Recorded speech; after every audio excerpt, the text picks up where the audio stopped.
Hello everyone and welcome back to the Unexplained Diaries. Here on this channel I share real-life encounters with beings from beyond the skies to help you unwind and drift off to sleep. Before we dive in, I would love to hear from you. Leave a comment and let me know where you're tuning in from. Now, find a comfortable spot, relax, and let's begin.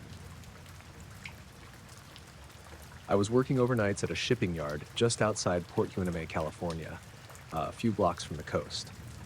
Real quiet job, mostly walking the perimeter and checking locks on the warehouse doors.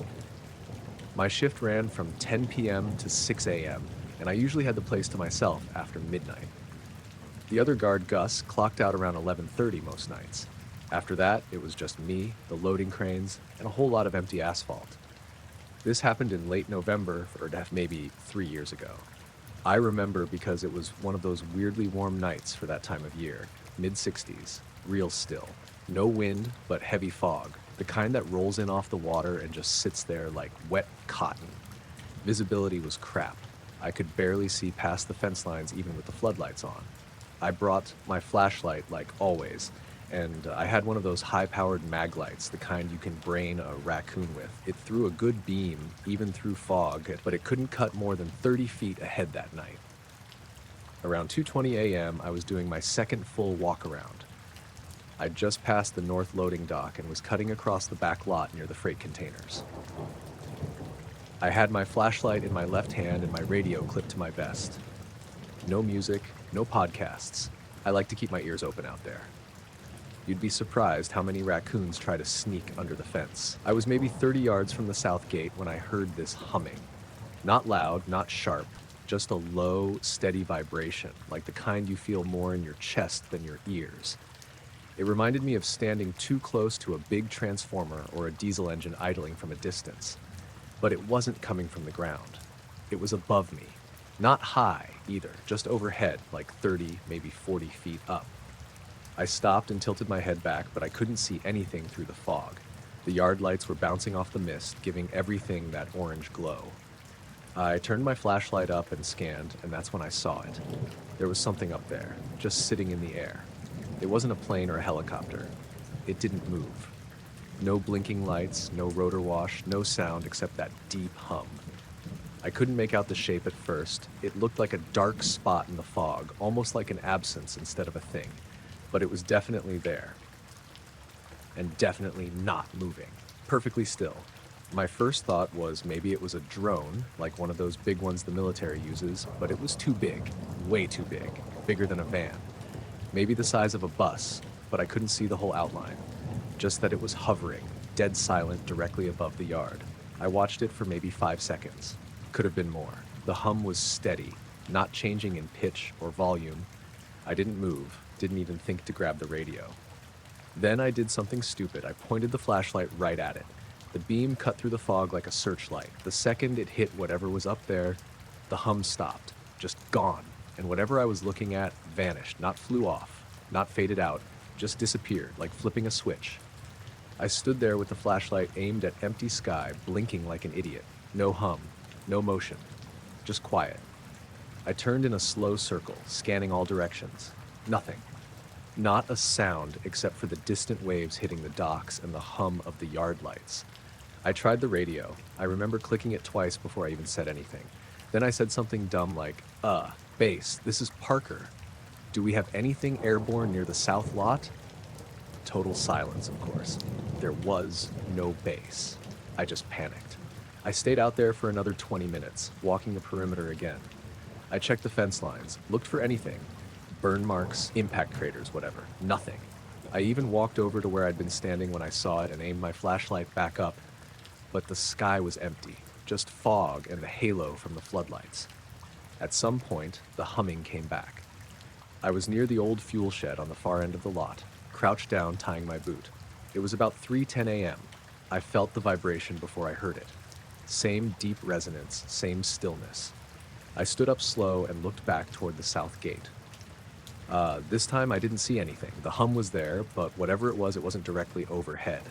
Sounded like it was maybe 50 yards off toward the water. I didn't go after it. I didn't even move. I just stood there with my hand on my flashlight but didn't aim it anywhere. After maybe 10-15 seconds, the hum faded, just like before. By the time the sun came up, the fog had burned off and everything looked normal again. I didn't write it in the log. Didn't mention it to Gus when he showed up at 6. What was I gonna say? A week later, I was in the break room and overheard Gus talking to one of the guys from day shift. He said he saw a weird helicopter hovering over the rail spur the night before, around 4 a.m. Said it didn't make any noise and didn't have any running lights. Just sat there. He thought it might have been CHP or military, but when he tried to get a better look, it moved off behind the warehouse and vanished. I didn't say anything then either, just kept stirring my coffee. I stayed at that job another 8 months. Never saw anything like that again.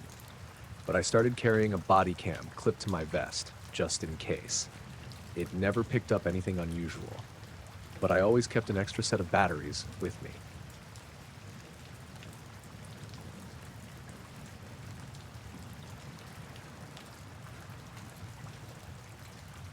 I was hiking up in the Olympic National Forest around late September. I'd taken a few days off work to clear my head and figured I'd do the North Fork Skokomish Trail solo. Nothing too rugged, just long and quiet. The kind of trail where you won't see more than 2 or 3 people a day. Weather was decent for that time of year. Cloudy, mid-50s, dry. Good hiking weather. I brought my dog with me, a border collie mix named Odie. Smart as hell, high-strung, but good company. He doesn't like tents, so we were planning on doing a long out-and-back day hike, no overnight.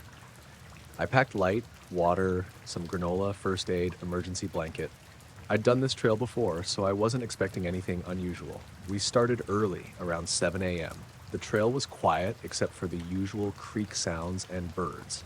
I passed one older guy heading out about an hour in, and after that, it was just me and Odie. We kept a steady pace, stopped for lunch around noon near an old footbridge, then kept going until about 2:30. That's when I turned around to head back. On the way back, maybe a mile past where we'd eaten, I noticed something weird. It was the light. The forest floor just sort of dimmed. Not like a cloud passed overhead. There wasn't that kind of movement. It was this smooth, even shift, like someone turned a dimmer down a notch. Odie stopped walking and looked up at me. His ears perked forward and his tail tucked just a bit. That alone was enough to put me on edge. Then the shadow passed. It moved across the ground right in front of us. Dead silent. It wasn't a bird. It was too big, too perfectly shaped. It was a triangle. Not a rough or soft-edged one either. A sharp lateral triangle, maybe 50 feet across, with dark corners that seemed almost blurry against the dirt and leaves. It drifted by slowly at maybe walking pace and then faded out at the edge of a hill. I looked up instinctively, expecting to see a plane or maybe some weird kite, I don't know, but there was nothing there. Just gray sky through the treetops. No movement, no shape. But the shadow had been solid, clear, like it had weight to it. Odie started barking, not his usual bark. This one was lower, more frantic. He ran ahead down the trail about 20 feet, stopped, and kept barking at something in the woods. I followed, but the second I got close, he turned and ran back toward me. Didn't want to go forward again after that. I kept looking up, scanning for anything, but the sky stayed empty. The rest of the way back felt off. The sounds were wrong.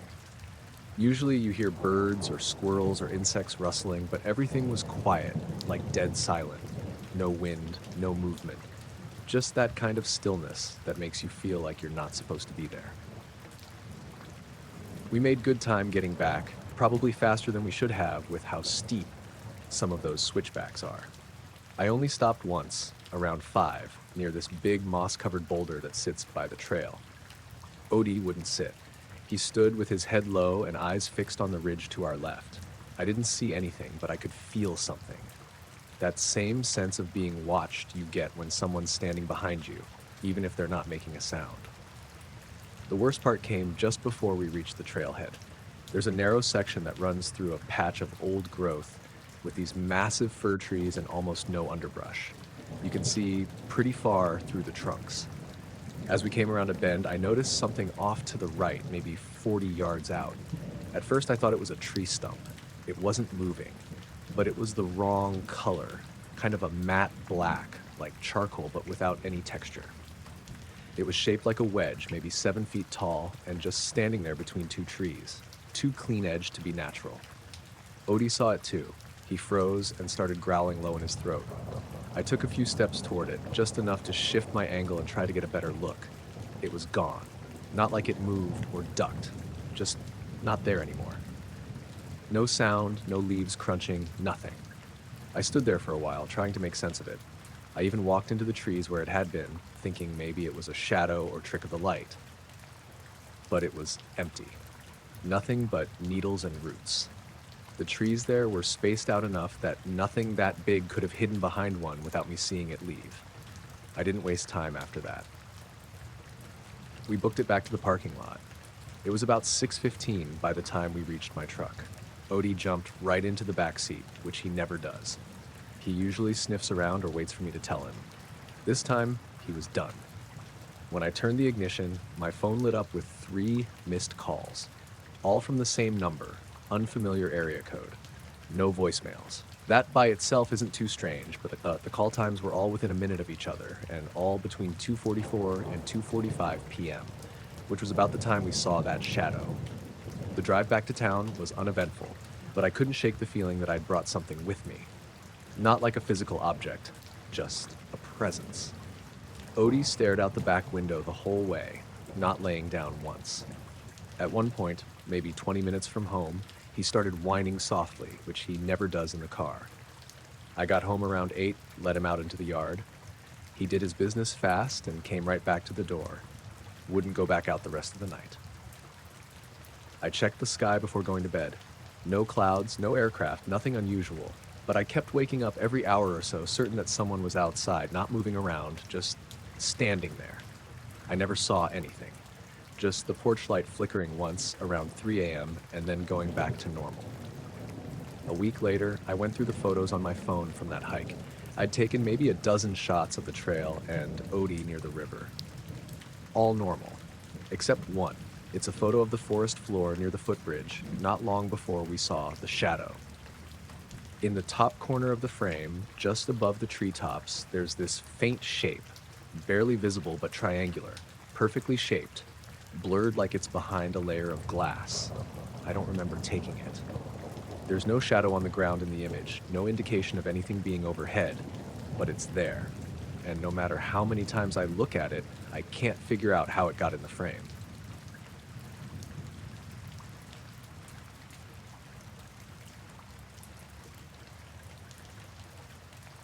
I was driving home from my sister's place in Springfield to my apartment in Eugene late on a Tuesday night.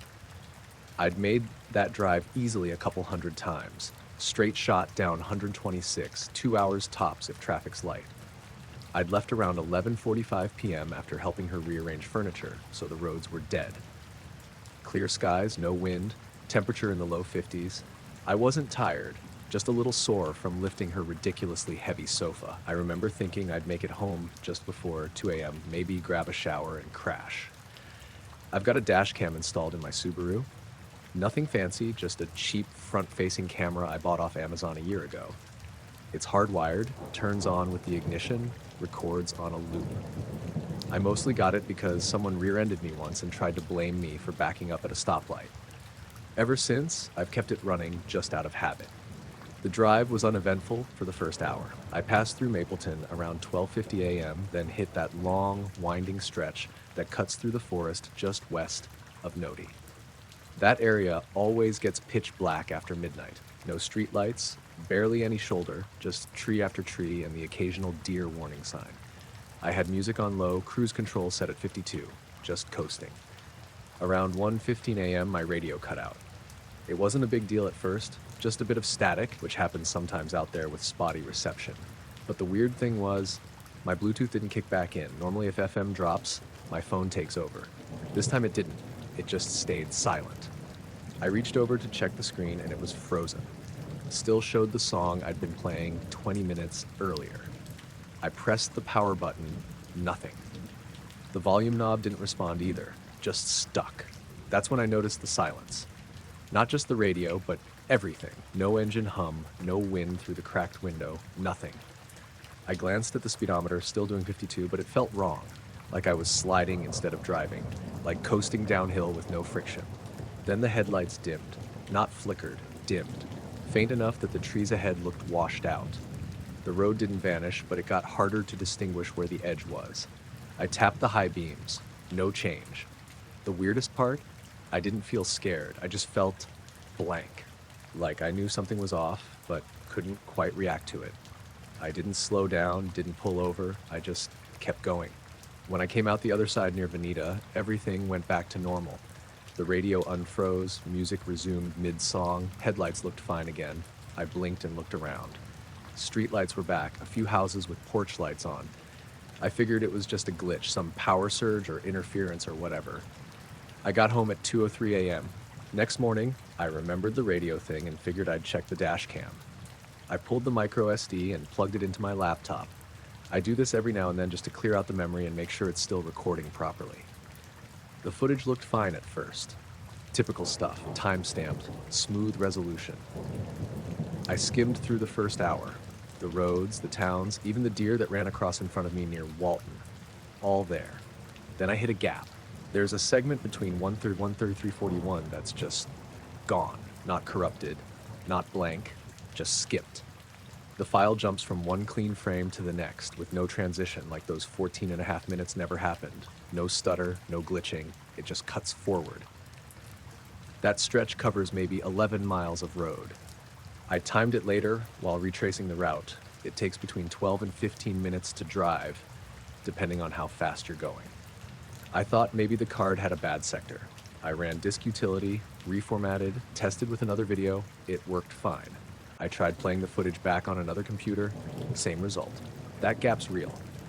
I checked the GPS overlay in the video. Most dashcams log basic location data if they're wired in properly.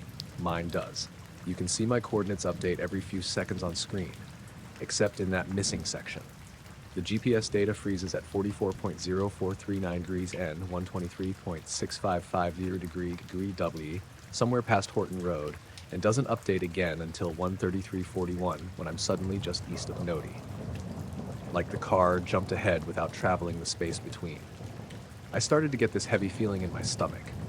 I called my sister that afternoon and asked what time I left her house. She said it was just before midnight. Her kitchen clock had read 11:46 p.m. when I was grabbing my keys. I checked the trip log on my car's app. It showed a 127-minute drive. That's 2 hours and 7 minutes. So the timing still worked if you just ignored that I apparently lost 14 minutes of footage, radio, GPS, and memory. The only other strange thing was the mileage. That stretch of 126 from where the footage cuts to where it resumes is just under 11 miles. My car's odometer logged only 2.2 miles between those two timestamps.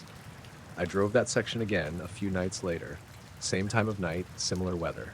I made a point to stay around 50 miles per hour. Everything worked normally. No radio drop, no headlight dimming, no missing data. There's nothing along that stretch. No turnouts, no cell towers, no power stations, just forest. Tall fir trees and a 2-lane road with no shoulder. I didn't see anything unusual on the drive back either, but I kept checking the clock over and over. The dash cam recorded everything normally that night. I didn't tell anyone about the missing footage for a while. When I finally mentioned it to a friend of mine, Mark, who's a mechanic, he offered to look at the car, see if maybe there was a battery hiccup or something that could explain it. Everything checked out. Battery fine. Alternator fine. No voltage drop. No logged errors on the computer. I even called the dashcam manufacturer just in case there was a known issue. They said they'd never heard of anything like that, especially not with GPS and video both freezing at the same time. The tech asked me to send the clip. I did. Never heard back. Odometer still shows that short segment. I took a picture of it just to make sure I wasn't imagining things. Same with the missing GPS. The map draws a straight line between the last known point and the next, like I flew over a chunk of road instead of driving it. I still have the footage saved on an external hard drive. I don't really watch it anymore. Nothing about it looks strange unless you're paying attention to the timestamps. Then it becomes obvious. 14 minutes, gone clean. Like I blinked and skipped forward. And there's nothing in my memory that feels missing, just a long, quiet drive through familiar roads, like always. But that stretch near Horton, even in broad daylight now, makes chest tighten a little when I pass through. It doesn't feel like a place where something happened. It feels like a place where something was.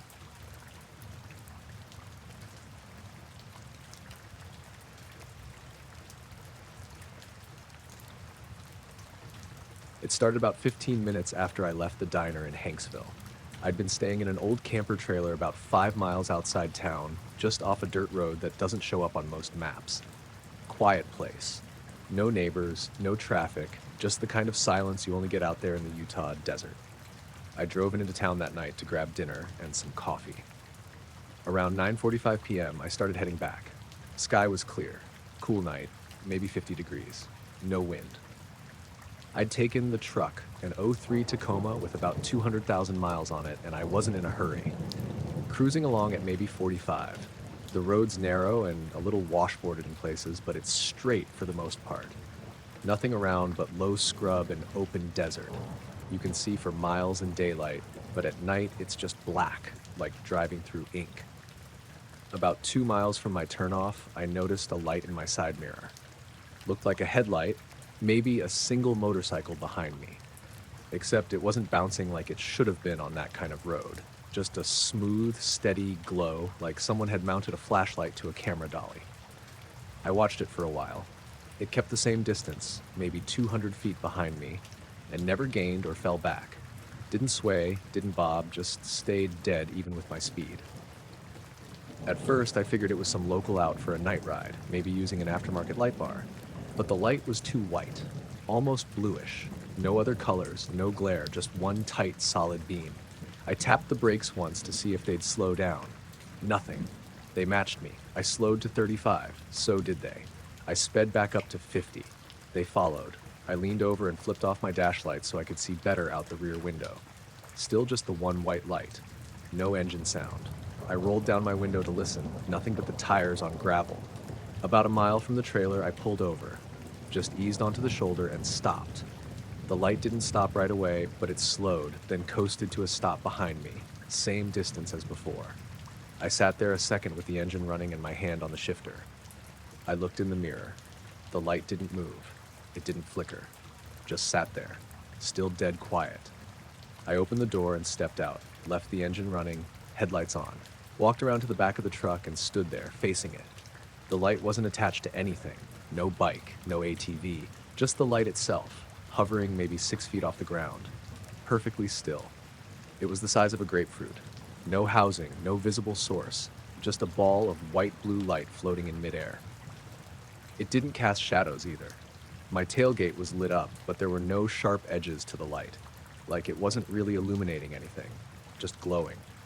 I don't scare easy. I did 20 years flying F-18s off carriers, night ops, cat shots in pitch black storms, but this didn't make sense. No noise, no heat, no structure, just there. I raised my hand and waved. It didn't react. Then I reached for my flashlight in the truck bed. Soon as I moved, the light shifted. Not fast, just a gentle drift to the right like it was watching me from a different angle. I froze. It stopped moving. I stepped back. It stayed where it was. I don't know how long I stood there, a minute maybe. Then it started to move again, but not toward me. It began to rise. Smooth, straight up, no acceleration, just an impossible climb like it was on an elevator. It went up maybe 50 feet, paused, then shot straight upward. Gone. Just like that. No arc, no fade, just a vertical streak and nothing. No sound. The sky was empty. I got back in the truck and drove the rest of the way home. Didn't even look in the mirrors. Just kept my eyes forward, hands on the wheel. Pulled into the trailer lot, killed the engine, locked the doors behind me. Sat on the couch for an hour with the lights off. I didn't tell anyone for a long time. I know what people think when a guy says he saw a floating light out in the desert. But I wasn't drunk. I wasn't tired. And I've spent my whole adult life around aircraft. I've seen stealth tests, drones, weird DARPA crap that never made it past prototypes. This wasn't any of that. There's no way to explain how something can track you like that, match your speed perfectly, hover in dead silence, then disappear like a bottle rocket straight into space. I haven't seen it again, but I don't take that road after dark anymore. I drive the long way through the pass now, even though it adds 30 minutes. Feels safer somehow.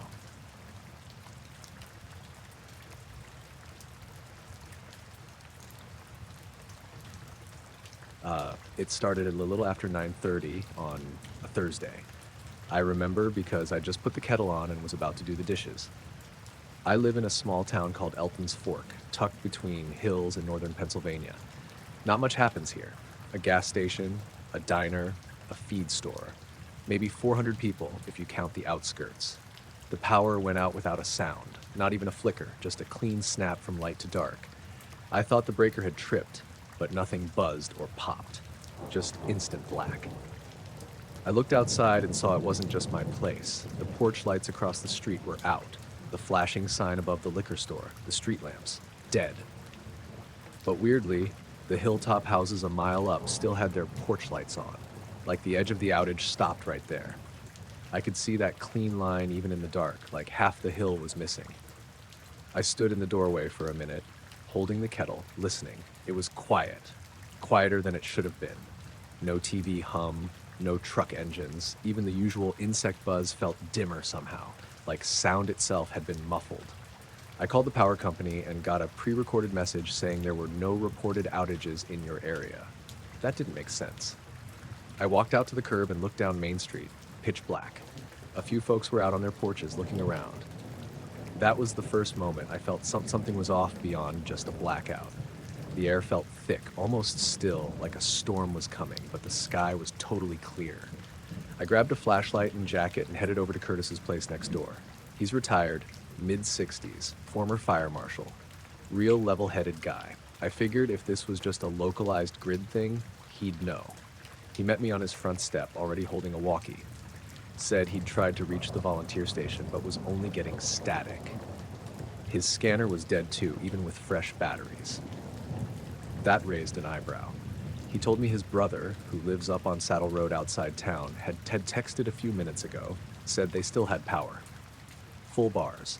Curtis and I decided to take a drive and see how far the outage went. I got my truck and followed him down Meadowline, past the post office and out toward the bypass.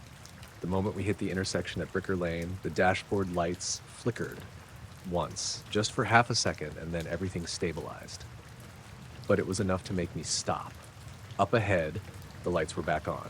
Street lamps, traffic signal, even the small LED sign in front of the Methodist church blinking time and temperature.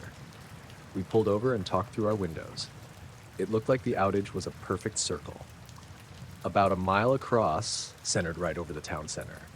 No downed lines, no transformers blown, no storms, no wind, just dark. We decided to loop around the perimeter. We drove clockwise, keeping an eye on where the power cut off, and came back. It was too precise. We passed a guy standing in his yard on the south end, half his property in darkness, half lit up by the porch light. He was just staring at the dividing line like he didn't quite believe it. We stopped at the fire station and used the landline there. It was on the edge of the outage and still worked. Called the county office. They hadn't heard anything about a problem. No maintenance scheduled, no alerts. They said they'd look into it and hung up. By the time we got back to Main Street, more folks were out. A couple dozen people just wandering around in jackets and slippers, shining phone lights, talking in hushed voices. No panic, just this collective unease. That's when the weird stuff started. I was standing in front of the hardware store when my flashlight dimmed suddenly. Not like the batteries were dying, more like interference. It faded in and out, then steadied. A few people nearby said the same thing was happening to theirs. One guy held up his phone and said his compass app was spinning wildly. Another woman swore she heard a low hum, like a generator, but no one could find the source. Curtis came over and said something stranger. His analog wristwatch had stopped.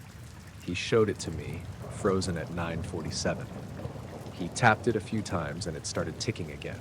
Later, he swore it hadn't needed new batteries in years. At 10:12, every dog in the neighborhood started barking at once. That lasted maybe 30 seconds, then total silence. Not even crickets. People stopped talking.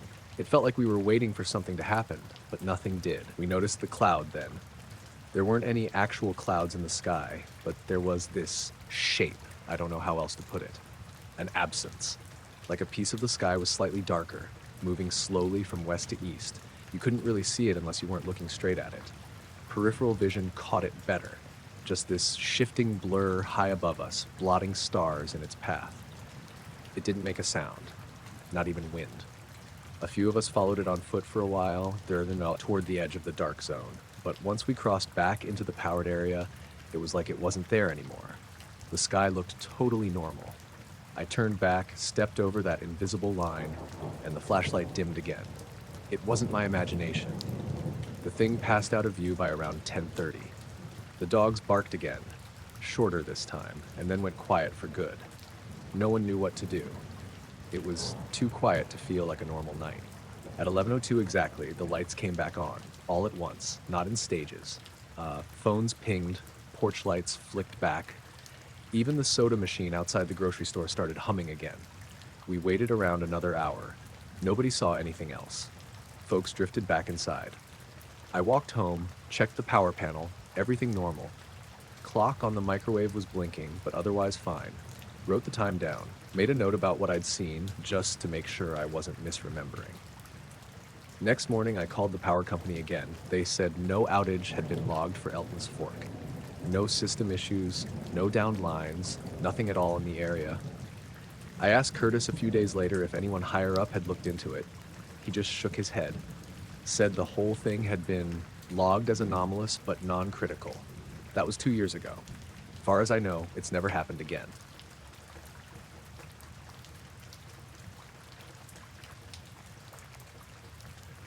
We'd driven up to Eagle Ridge late on a Saturday night, just the four of us, me, Jess, Sam, and Nate, looking to get away from the city for a bit. The spot's about an hour out on the edge of a state park, a place where the stars really show up because there's barely any light pollution. We'd been talking about it for weeks, something simple, a fire, some beers, and staring up at the sky. The night was clear, not too cold for October, with that dry, crisp air you only get in New England. We set up just off the main parking area by some big pines that shaded us from the wind. Nate had this old camping blanket, and Jess brought a thermos of coffee she made earlier. Sam tossed a few logs into the fire pit, and the flames cracked and popped as the sun went down. I'd never been much into star maps or constellations, but I liked the quiet of being out there, away from everything. We all laid back, faces turned skyward. The Milky Way stretched across above us like a giant spilled bucket of diamonds. We'd been talking casually about whatever, work, dumb mistakes, what movies we hated. Then Jess pointed up. "Look at that," she said, near Orion, by the belt. I followed her finger. There was this cluster of lights, 5, maybe 6, I think, but they weren't blinking like airplanes or satellites. They held steady, and they formed a perfect triangle. Not just any triangle, like it was drawn with a ruler. Sharp, clean edges, and it was spinning, slow and steady, almost hypnotic. Sam squinted. "That's weird. I don't think I've seen anything move like that before." We all stopped talking. The fire crackled, but everything else got quieter, like the world around us was holding its breath. The triangle rotated once, twice, then the shape started to shift. The points, those steady lights, suddenly pulled apart and moved away from each other, breaking the perfect shape.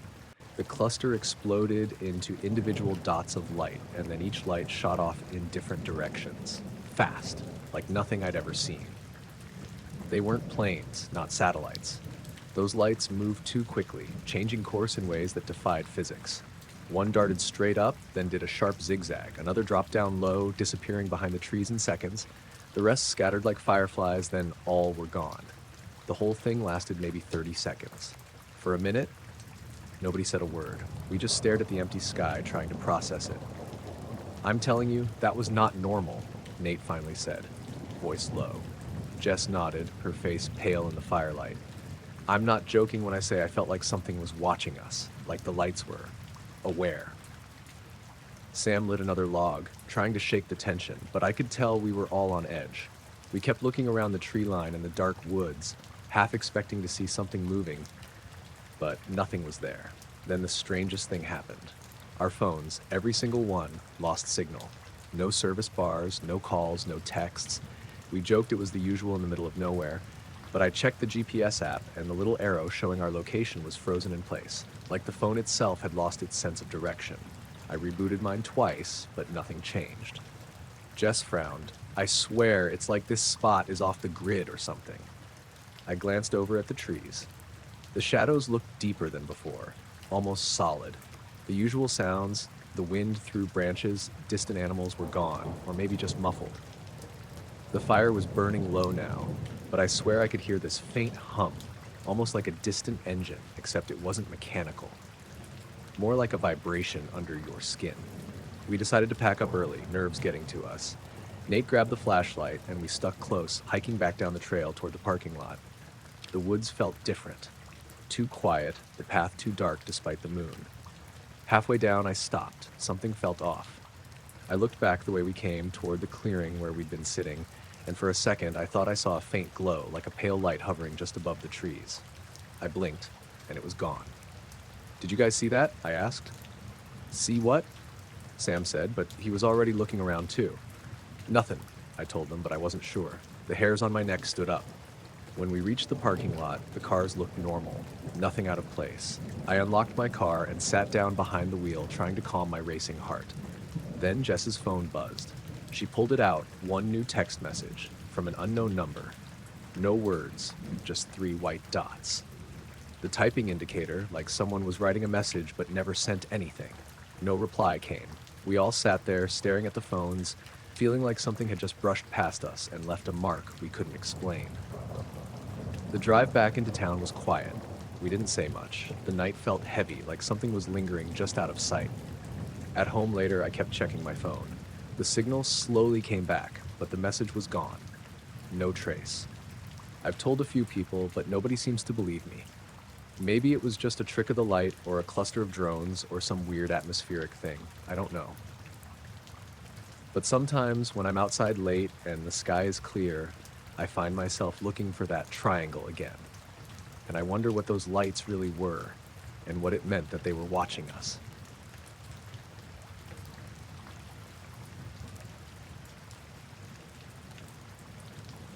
It was my second night out on the trail. I'd hiked into the Anaconda Pintler Wilderness in western Montana, aiming to do a solo 3-night loop through the higher ridgelines. Early September. Warm days, cold nights. The forecast said clear skies all week. I'd set up camp that afternoon near a little alpine lake called Goat's Mirror, just me and my dog, Wren. She's a wire-haired pointing griffin, maybe 50 pounds, and way tougher than I am. Usually she sleeps right outside the tent, tethered but free to move. That night, though, she stayed close. Closer than normal. I didn't think much of it at first.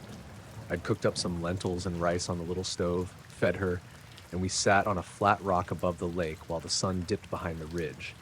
Not much wind. Real still. Just that kind of deep quiet you only get above 7,000 feet.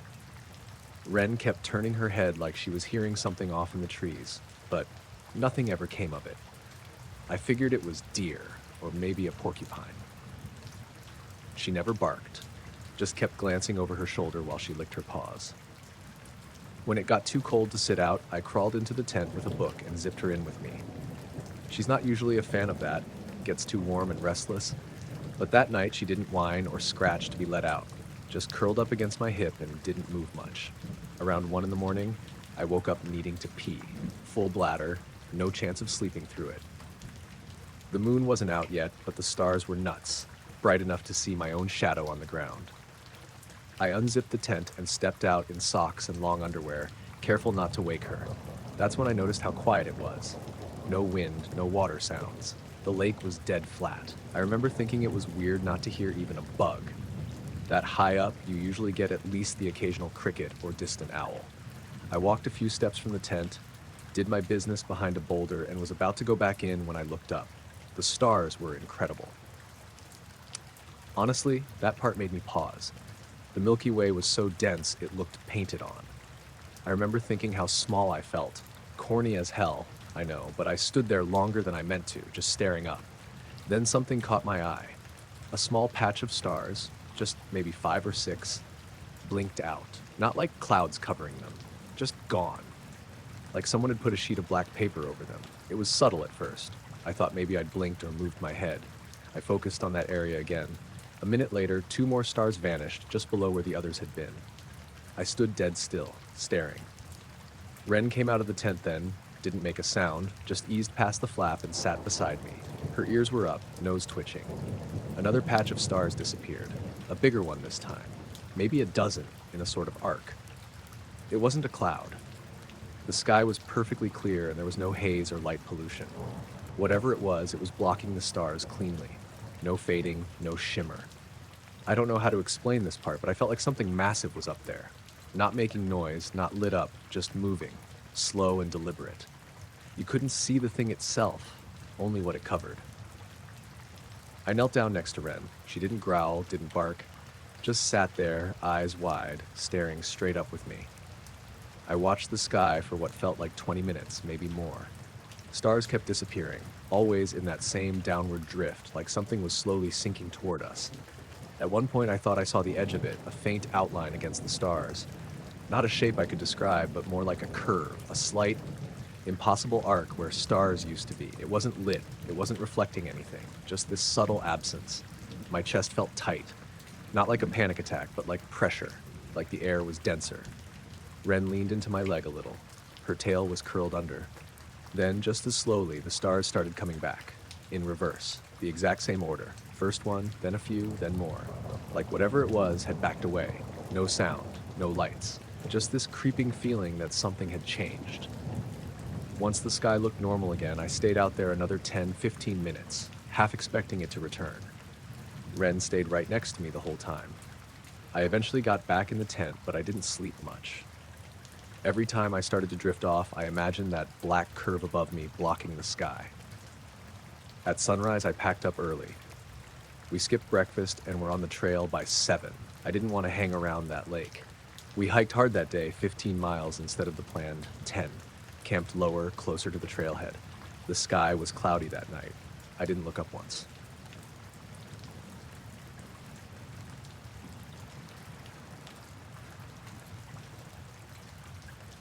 I don't usually camp alone, but I'd been craving some time out in the woods without anyone around. No cell signal, no noise, except for whatever the forest made. So I picked a spot a couple hours from the city, deep in the Green Mountains of Vermont, near a little trail called Bald Rock Loop. It was early October, just after the leaves had started to turn, and the weather was cool but clear. I got there in the afternoon, set up my tent in a little clearing by a creek, and spent the day hiking and reading. Nothing weird at all. That night, after I'd eaten some pasta and started winding down, I lay back in my sleeping bag and listened. The forest was quiet, but not dead quiet. A few crickets chirped, the creek babbled nearby, and now and then a squirrel scampered through the underbrush. The moon was about half full, so it was easy enough to see outside the tent through the mesh. I was just about to doze off when I heard it. The first time I caught it, I thought maybe a branch had snapped or a big bird had flown by. But it wasn't like any normal forest noise. It was this low, slow whoosh, like something massive moving through the treetops, just above the canopy. Sort of a rustling, but much bigger, like a huge wing sweeping the tops of the trees. It lasted maybe 10 seconds, then stopped. I stayed still, holding my breath, waiting for whatever it was to show itself or make some other noise. But nothing happened. No cracking branches, no animals screaming or running away. Just the usual nighttime forest sounds, but quieter. Almost like everything had gone on pause. I unzipped the tent flap just a crack, peeking out into the dark. The moonlight cast long shadows through the trees. The air was completely still. No wind, no movement in the leaves or branches. It was so still it felt unnatural. I stepped out onto the soft ground, barefoot and careful not to disturb the quiet. I looked all around, shining my flashlight up and down the tree line. No sign of whatever made that sound. No shadow, no shape, no glowing eyes. The forest was still like it had frozen. The creek was barely making a sound. It was so silent I felt my own breathing was too loud. Then I noticed something else. There was no insect noise anymore. No crickets, no frogs, no night birds calling. Nothing alive. It felt like the whole forest had gone into this weird hold pattern, waiting or watching or something. I tried to convince myself it was some weird animal, maybe a bird with massive wings, but I couldn't place it. And the silence afterward? That was the worst part. It wasn't the kind of silence you get when things just settle down. It was like the forest was holding its breath. I went back inside the tent and zipped it up, trying to stay calm. I kept my flashlight beside me, scanning outside every few minutes. I thought about packing up and leaving, but the sun was still hours from rising. I didn't want to hike in the dark alone. Around 2 a.m., I heard the noise again. That same slow whoosh, like something huge brushing over the trees. It lasted a little longer this time, maybe 15 seconds, and when it stopped, the silence returned, even deeper than before. It felt like the forest was empty, but I knew it wasn't. The creek was totally quiet now, like it had stopped flowing. I didn't leave the tent that time. I just lay awake, listening to my own heartbeat, the way the air sat heavy and unmoving.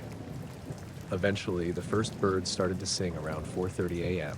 The forest slowly came back to life, the creek babbling, the crickets chirping, leaves rustling in a slight breeze. By dawn, I was packed up and on the trail back to my car. On the drive home, my mind kept replaying that sound and the silence afterward. I don't know what I heard, I don't know what I saw, and honestly, I'm not sure I want to know. Yeah.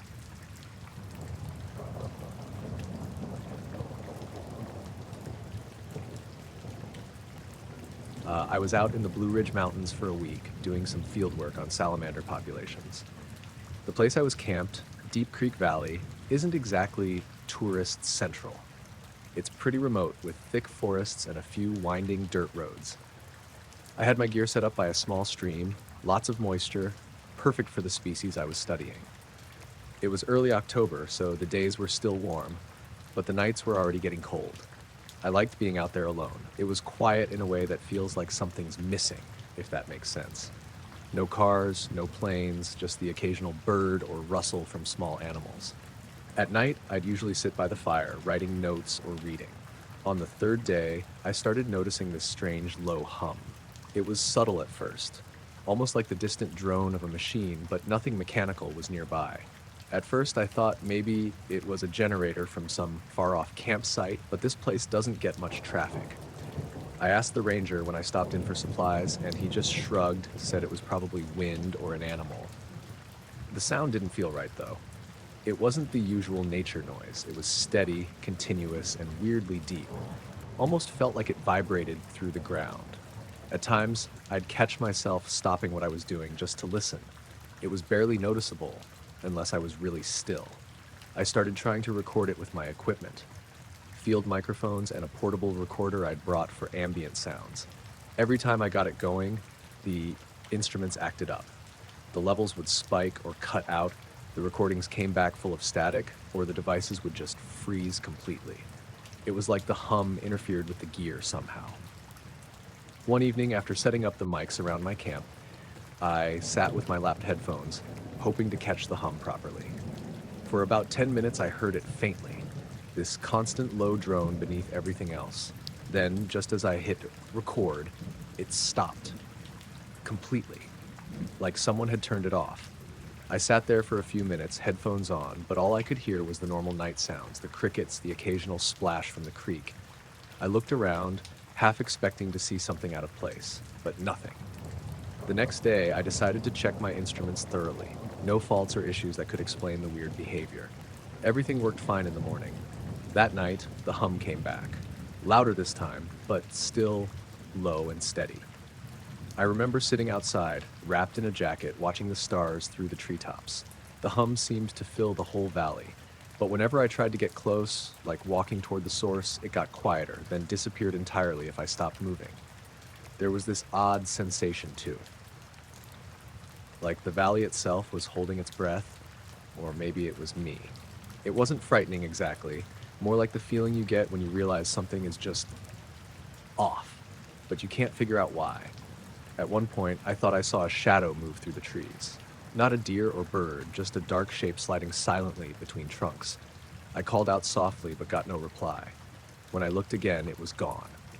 The next morning, a couple of the local hikers I ran into said they'd noticed the hum too, but only when they were deep in the valley. They'd thought it was a natural sound or the wind through rocks. But none of them had tried recording it. By the last day, I was more unsettled than anything. I packed up slowly, the hum following me like an unseen presence. When I got to my truck and started the engine, the radio went static for a moment, then cleared. Driving away, the valley fell silent behind me. I didn't hear the hum again. Back at home, I checked my recordings one last time. Nothing but static and silence. The valley, that low sound, the strange effects on my gear, it all stayed a mystery.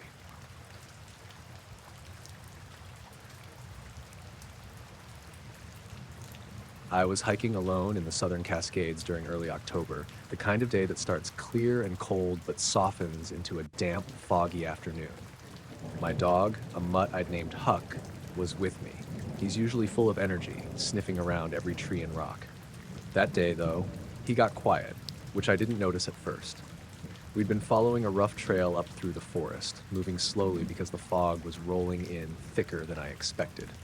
Around mid-afternoon, we came across this clearing nestled between some tall pines. It wasn't marked on any map I'd checked, and the ground looked unusual, like the moss and needles were a bit muted in color, almost like the earth had dulled the life out of itself there. Huck slowed down to sniff, but he didn't paw or dig like he normally does. That's when I first noticed something weird about the sound. When I stepped into that patch, my footsteps didn't echo or even make the usual crunch on the pine needles. It was like I was walking on thick moss or rubber, but it felt firm beneath my boots, nothing soft or spongy.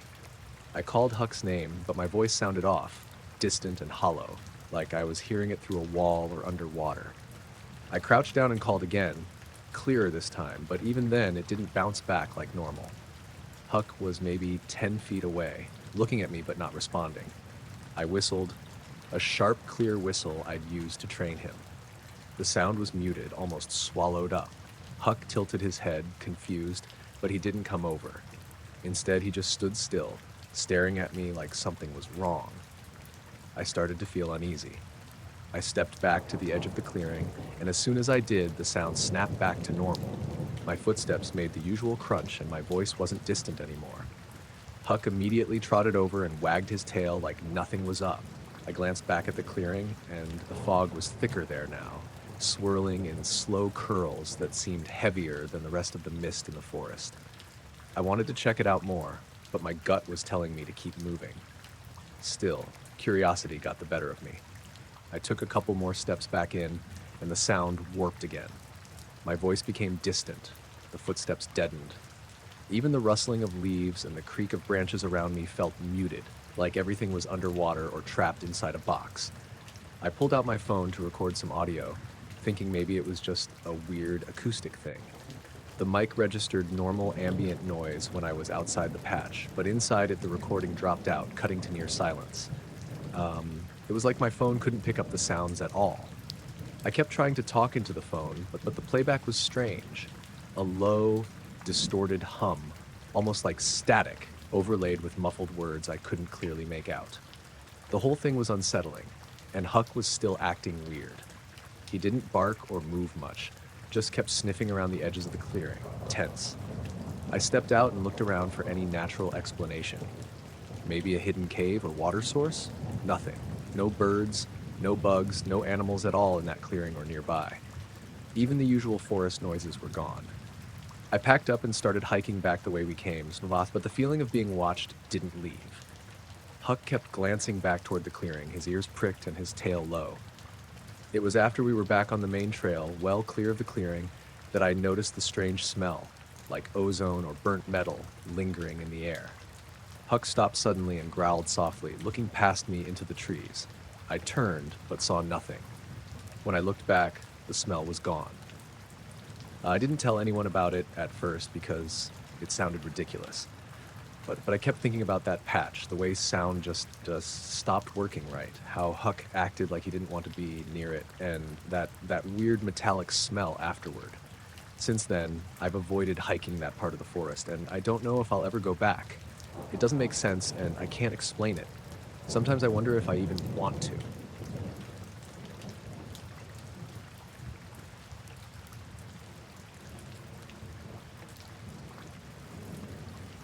I was out walking my dog, Ludo, late one afternoon in early October. We live on the edge of a small town in Vermont, surrounded by lots of open fields and woods, which is why I like taking Ludo out there. It's quiet, and he can run around off-leash. That day, the weather was cool, with a stiff wind blowing from the west and clouds rolling in low. It felt like rain was coming, but it hadn't started yet. We just crossed the gravel road by the edge of our neighborhood and stepped onto the big open field next to Miller's farm.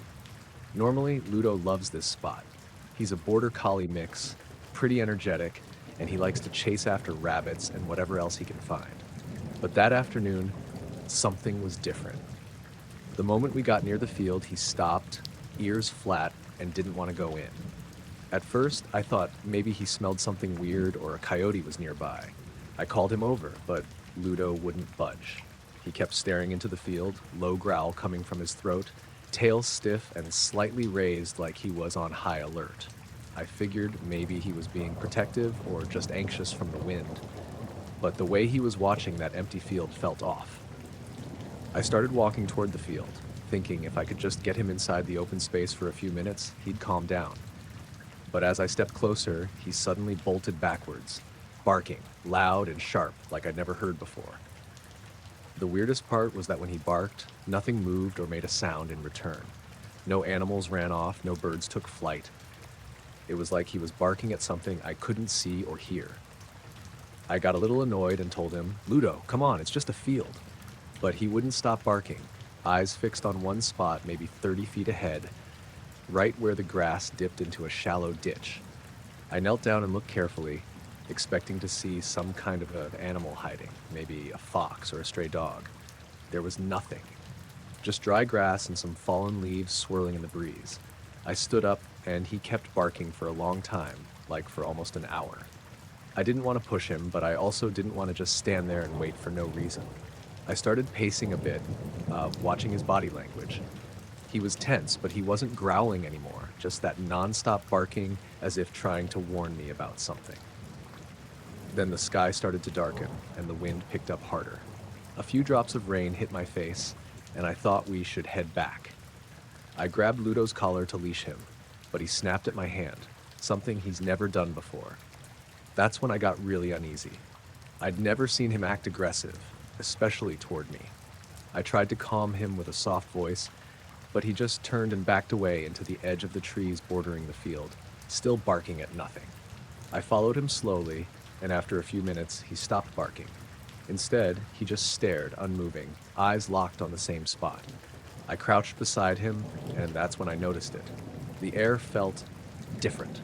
It was hard to explain, like the usual sounds of the wind or birds were muffled, almost as if we were wrapped in some kind of thick blanket.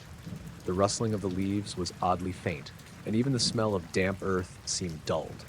I reached out to touch the grass near where Ludo was staring, and the hair on my arms stood up. It was colder than it should have been, even though the sun had been warm earlier. I looked back at Ludo and saw his eyes were wide, the whites showing more than usual. Suddenly I heard a low hum. It was barely audible at first, almost like a vibration in the air, but it grew steadily louder. Ludo's ears flattened, and he crouched low to the ground, trembling. The hum wasn't natural, no birds, no insects, just this deep, constant noise that made my chest feel tight. I reached for my phone to record it, hoping I could capture what we were hearing. The moment I hit record, the hum stopped abruptly, like someone flipped a switch. The silence that followed was heavier than before. Ludo didn't move for a long time, just stayed still, head down, eyes watching me carefully. I felt like I was in a bubble, completely cut off from the world around us. After a few minutes, the normal sounds of the forest started coming back, birds singing, wind moving the trees, but Ludo still refused to step into the field. By now, the rain had started to fall steadily, and I figured we should go. I tugged on his collar gently, and he finally allowed me to lead him away, but his body was stiff and cautious. He kept glancing back over his shoulder at that spot in the field, like he was afraid whatever was there might follow us. When we got home, Ludo collapsed on the floor, panting hard and shaking. He refused food and water for hours and just lay there, eyes wide open, watching the shadows on the walls. I sat with him, rubbing his ears, trying to figure out what the hell had just happened. I looked at the recording from my phone later, but it didn't pick up the hum at all, just static and some faint wind noise. It was like the sound never existed. The next day, I went back to the field during daylight. I walked right into the spot Ludo had been fixated on. There was nothing unusual I could see or smell. The grass was the same as everywhere else. No holes, no markings, no signs of animals. The air felt normal too. No cold spots or silence. I tried calling Ludo to come with me, but the moment he got close, he stopped and refused again, barking low and tense. I didn't want to force him, so I left it at that. Since then, Ludo won't go near that field at all. Sometimes when we're on walks and we pass close by, he'll suddenly stop, stare hard into the grass, and growl quietly. I watch too, but I never see anything. I don't know what that humming was or why it vanished when I tried to capture it. I don't know why Ludo reacted like that, barking for hours until he collapsed. I just know something about that patch of ground isn't right, and whatever it is, it's still there, waiting. That's all I have. Just a dog who knows something I don't, and a silence that feels too heavy to be natural.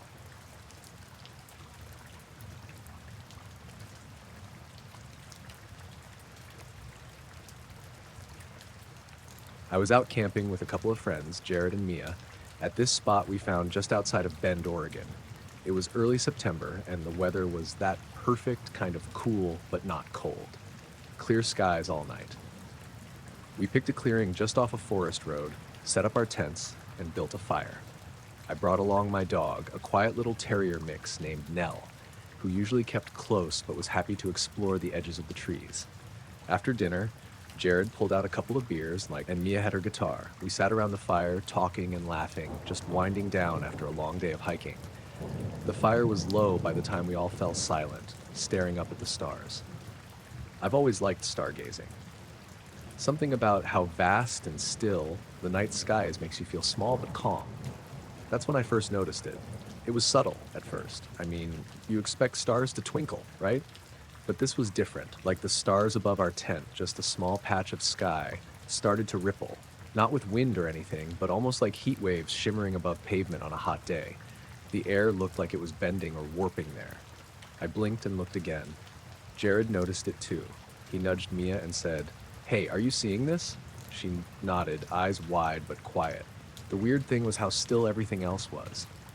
The rest of the sky looked normal.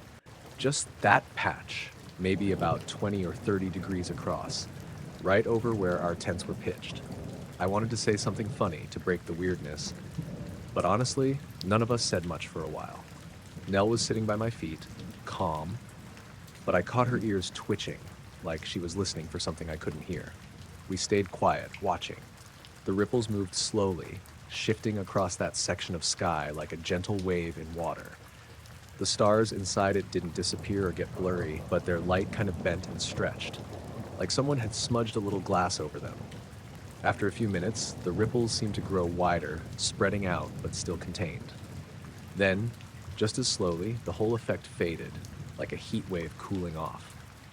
The sky went back to normal, no warping or shimmering. It was the exact moment I realized I had stopped breathing. We all looked at each other.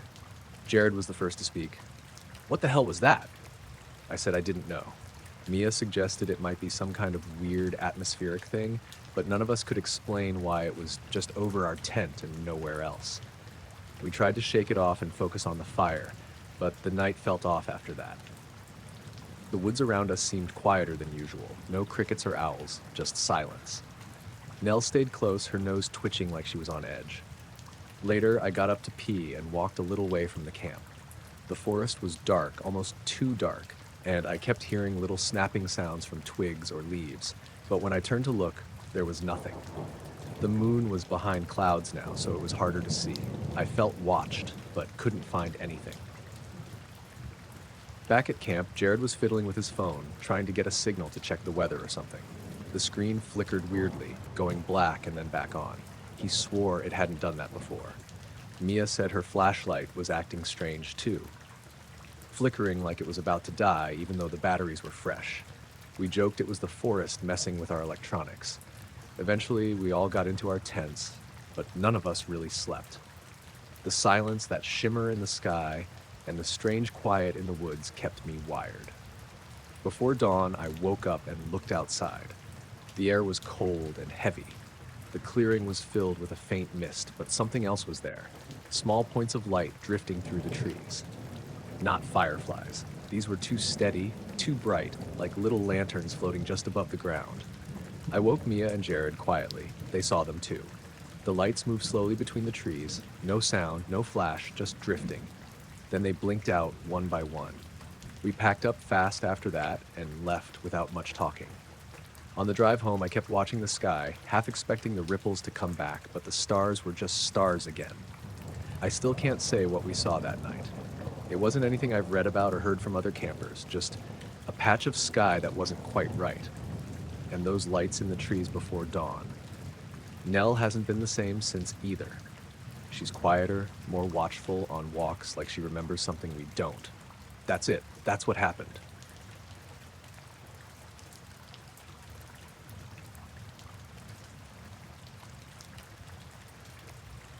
The night I saw that flash, I was just about to close up the garage.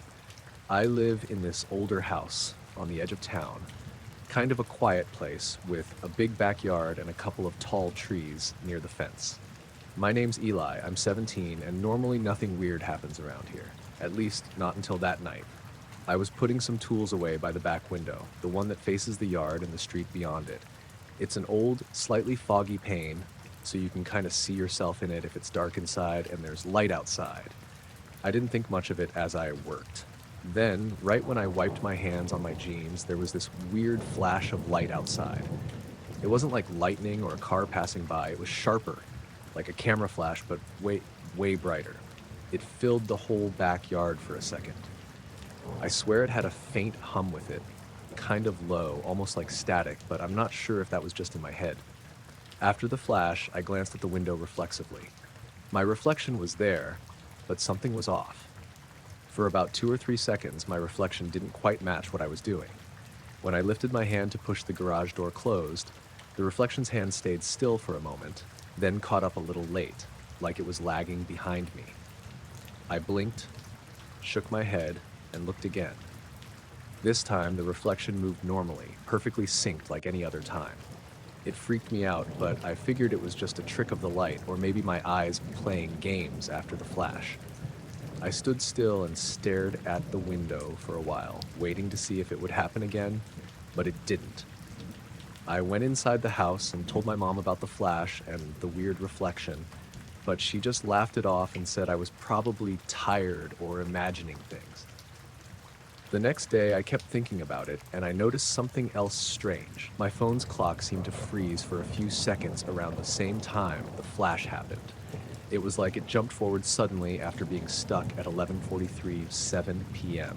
for maybe 5 seconds. I'm pretty sure my phone isn't broken, and I don't think it was an update or something.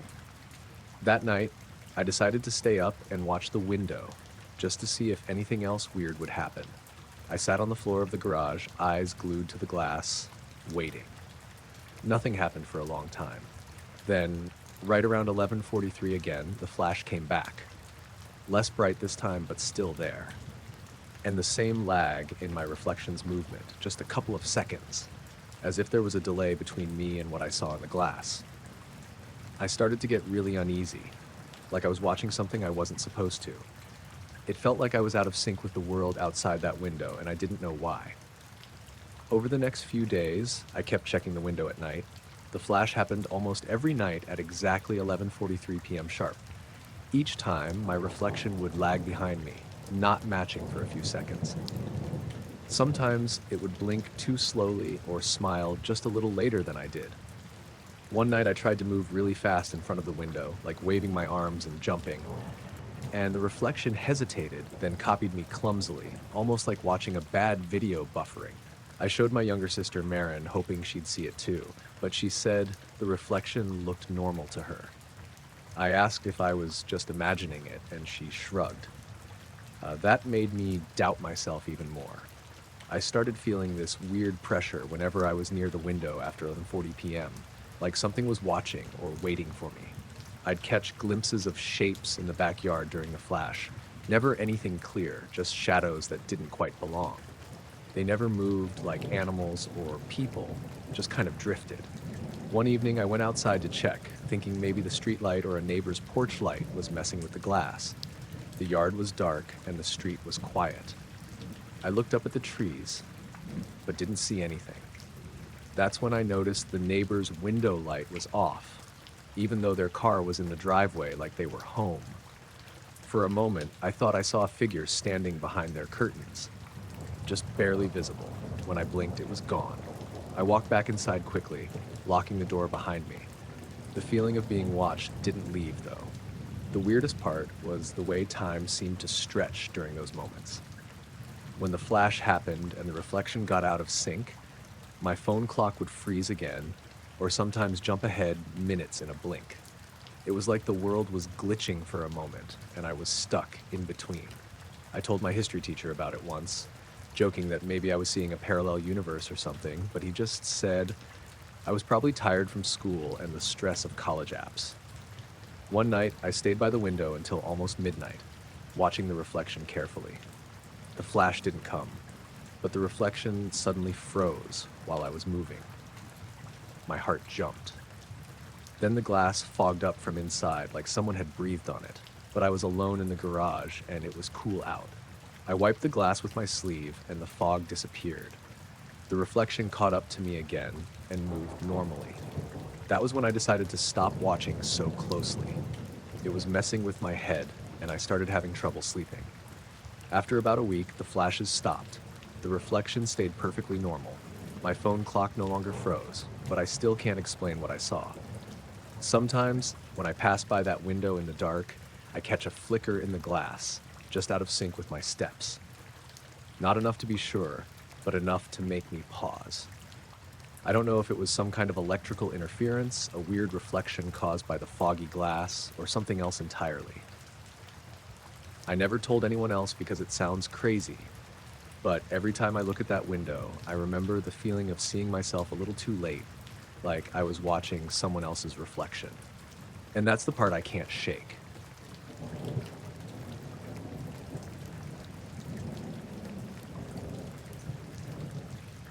I was driving home from a late shift at the diner, the kind of shift where you're too tired to really feel anything but just want to get home and crash.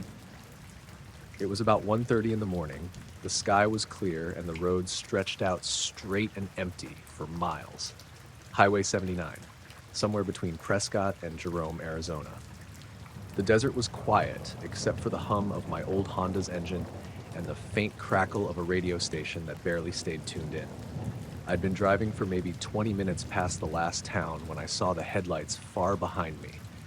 It's always weird to see headlights in the middle of nowhere like that. No gas stations, no other cars, just that endless stretch of dark road. At first, I didn't think much of it, just figured someone was making their way home like me. But as those lights got closer, something about them felt off. I was in the right lane, driving the speed limit, and the lights weren't moving like a car should. They weren't weaving or changing speed much. They just stayed perfectly steady and weirdly quiet. I thought maybe the driver had their brights on, but when they were just a few hundred feet behind me, I glanced in the rearview mirror. There was no car, no shape or outline of a vehicle, nothing but two bright orbs, glowing white-yellow, floating about 4 or 5 feet off the ground. They were perfectly round and smooth, no headlights or grill or wheels or anything that should be there. The orbs stayed exactly where the headlights had been, moving steadily closer without a sound. I blinked hard, thinking my tired eyes were playing tricks.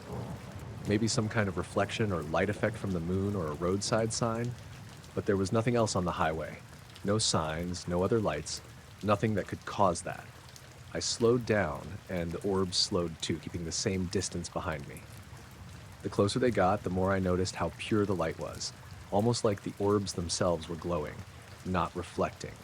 I reached to turn my radio off, thinking maybe the static was messing with my vision, but the orbs stayed perfectly still, calm and steady. I looked out the back window. Nothing behind the orbs, just the empty desert road and distant hills. I wasn't scared yet, just confused and a little tense. My phone was on the passenger seat, dead because I forgot to charge it, so I had no way to call or check anything. I considered pulling over, maybe to see if someone was playing a prank or to just get out and see what was going on, but something made me keep driving. The silence around me was heavy, but the orbs didn't make any noise. No engine, no humming, nothing. After what felt like a minute but could have been 5, the orbs suddenly shifted. They rose a bit higher, then split apart. One floated over to the left side of the highway, the other drifted slightly right. They didn't move fast, but the movement was deliberate and smooth, like they were watching me, maybe waiting for something. I felt like my heart was going to pound out of my chest. The orbs stayed just off the road, maybe 20 feet apart, but still close enough I could see the edges clearly. Then the strangest thing happened. I looked down for a second, just to steady myself, and when I looked up, the orbs were gone. Just disappeared. No flicker, no dimming, no movement away. 1 second they were there, the next, nothing but empty black highway behind me. I slammed on the brakes, my car sliding a bit on the gravel shoulder. I got out and looked all around. Nothing. The desert was silent, the stars bright and cold overhead, no lights anywhere else.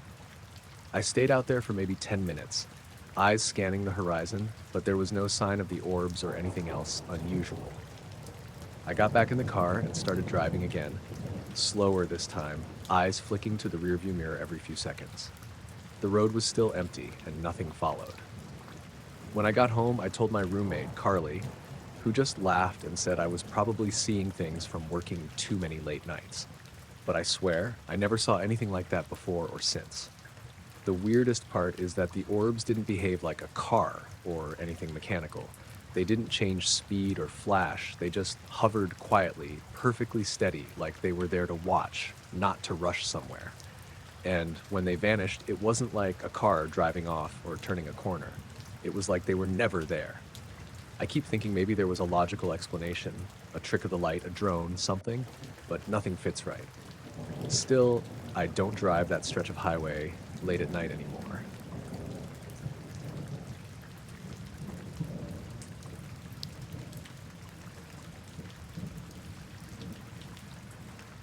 I was walking home late one night from my friend's place in the Eastwood neighborhood. It was a chilly spring evening just after midnight, and the street was quiet except for the occasional car passing by every few minutes. I usually don't mind these late walks. They give me time to think, and I live close enough that it's not a big deal. But that night, something felt off. The streetlights were those old sodium lamps, orange and steady, lining the sidewalks like they always do. I was about halfway home, just past the corner where Maple Drive meets Chestnut, when I noticed my shadow. It was longer than it should have been, way longer. I mean, I was just under a streetlight that looked normal, casting a shadow about my height or a bit taller, but this one stretched far beyond what made sense, almost reaching the curb on the other side of the street. At first, I thought maybe it was some weird trick with the angle of the lamp, or that my eyes were just tired. I stopped and turned my head to look back the way I'd come, thinking maybe another light was casting a second shadow, but all I saw were the usual streetlights, evenly spaced and glowing the same dull orange. Then the shadow flickered, not like a shadow on a windy day when leaves move or a flashlight shakes, but like a quick, brief pulse where it almost disappeared for a fraction of a second, then snapped back into shape. I blinked hard, convinced I must be seeing things. I looked around to see if anyone was nearby, but the street was empty. I kept walking, watching the shadow carefully. It stretched long and flickered again a few steps later. The flickering wasn't random either. It felt like it was syncing with something inside my head, like it pulsed every time my heartbeat picked up or slowed down, but my pulse felt normal, steady.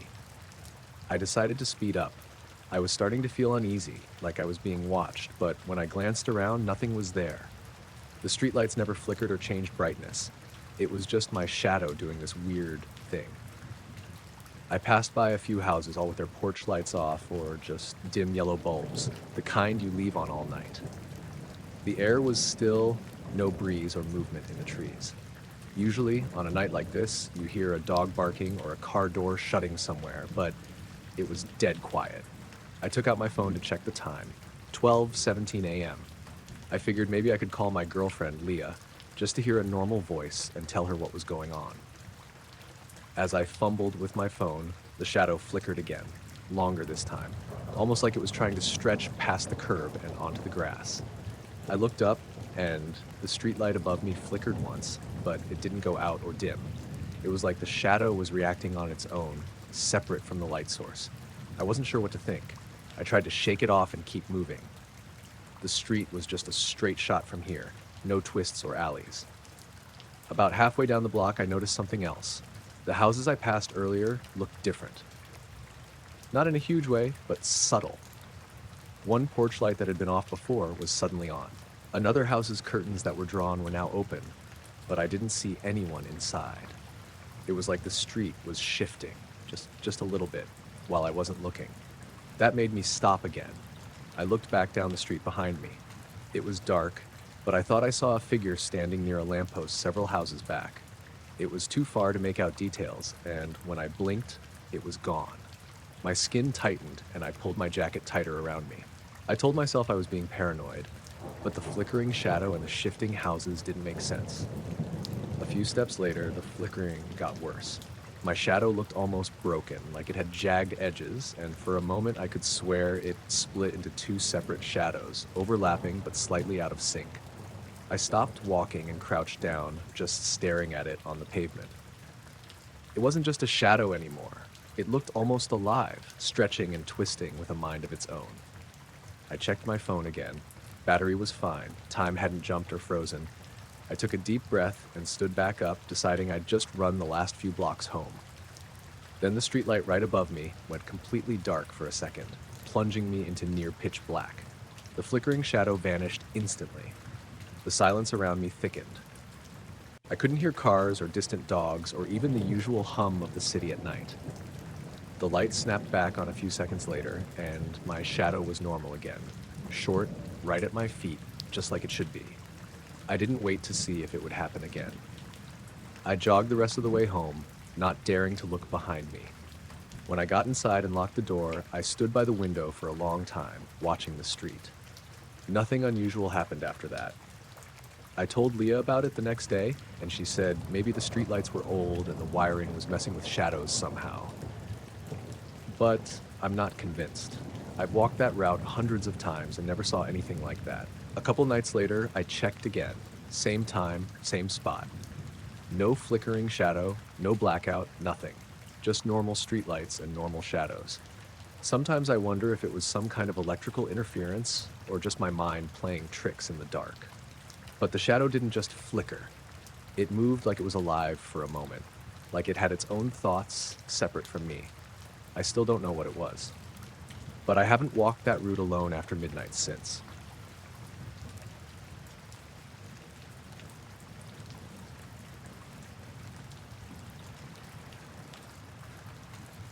I'd been camping out near Devil's Creek for a couple of nights in late October.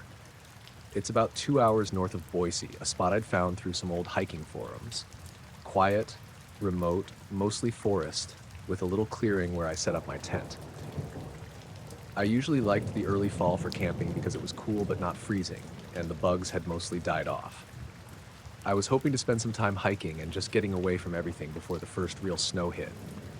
The night before I left, the air was crisp but not cold. I checked the weather on my phone before turning it off, something like 38 degrees Fahrenheit, which felt about right for that time of year. I made a fire, cooked some canned chili, and sat by the flames until they died down. Then I crawled into my sleeping bag, zipped the tent shut, and tried to get some rest. I woke up early the next morning, around 6:30, before the sun was up. It was still dark, but I had a headlamp, so I shuffled out of the tent and looked around to get my bearings. I noticed something odd on the ground about 10 feet from where I'd pitched my tent. A perfectly circular patch of frost about the size of a large dinner plate. It looked like someone had used a cookie cutter or a stencil to make it. The frost was thick and white, almost sparkling in the faint light of dawn. The rest of the ground around it was just damp earth and dry leaves. I had no frost anywhere else. I ran my fingers over it, and it felt cold, like ice. But when I touched the soil outside the circle, it was just normal dirt, not cold at all. That didn't make sense to me because the air wasn't cold enough to freeze anything. I hadn't heard any frost warnings or seen ice on my tent or gear when I packed up. I'd been warm enough all night, no sign of freezing temperatures. I walked around the circle, trying to see if maybe it was some weird natural thing, like frost forming in a microclimate or maybe some plant residue causing it, but there was nothing else unusual around. No footprints, no animal tracks, nothing that explained it. I even tried to figure if it was something I'd accidentally done the night before. I dumped some water near the tent to put out the fire safely, but that was nowhere near this spot. and it was warm water anyway. The frost stayed like that as the sun slowly rose. When the sunlight hit the patch, it shimmered briefly, then started to melt, turning the white ice crystals into little beads of water that soaked into the dirt. That morning, I kept thinking about that circle as I packed up camp. It felt like something was watching me, but I told myself it was just the isolation messing with my head. On the way down the trail, I spotted a couple of hikers who mentioned they'd had a clear night with no frost anywhere else. They even joked about ghost frost or ghost circles, but neither of us had a real explanation. When I got back to my car, I checked the local weather report again. No sudden drops in temperature, no frost warnings, just the same chilly but above freezing temps I'd seen before. The frost circle is the kind of thing that doesn't fit. It wasn't cold enough, and nothing else nearby showed signs of freezing. I've tried to find anything similar online or in books about nature phenomena, but nothing matches. I don't know if it was some rare atmospheric thing or just my eyes playing tricks in the dark. I never saw anything else strange while camping that weekend. No noises or lights or movement, just that one perfect frozen circle on the ground, out of place in the otherwise normal morning. I've gone back to Devil's Creek a couple of times since, in different seasons, but I haven't found anything like it again. Maybe it was a one-off, or maybe something I can't explain quietly happened that night. Either way, it stuck with me more than I expected.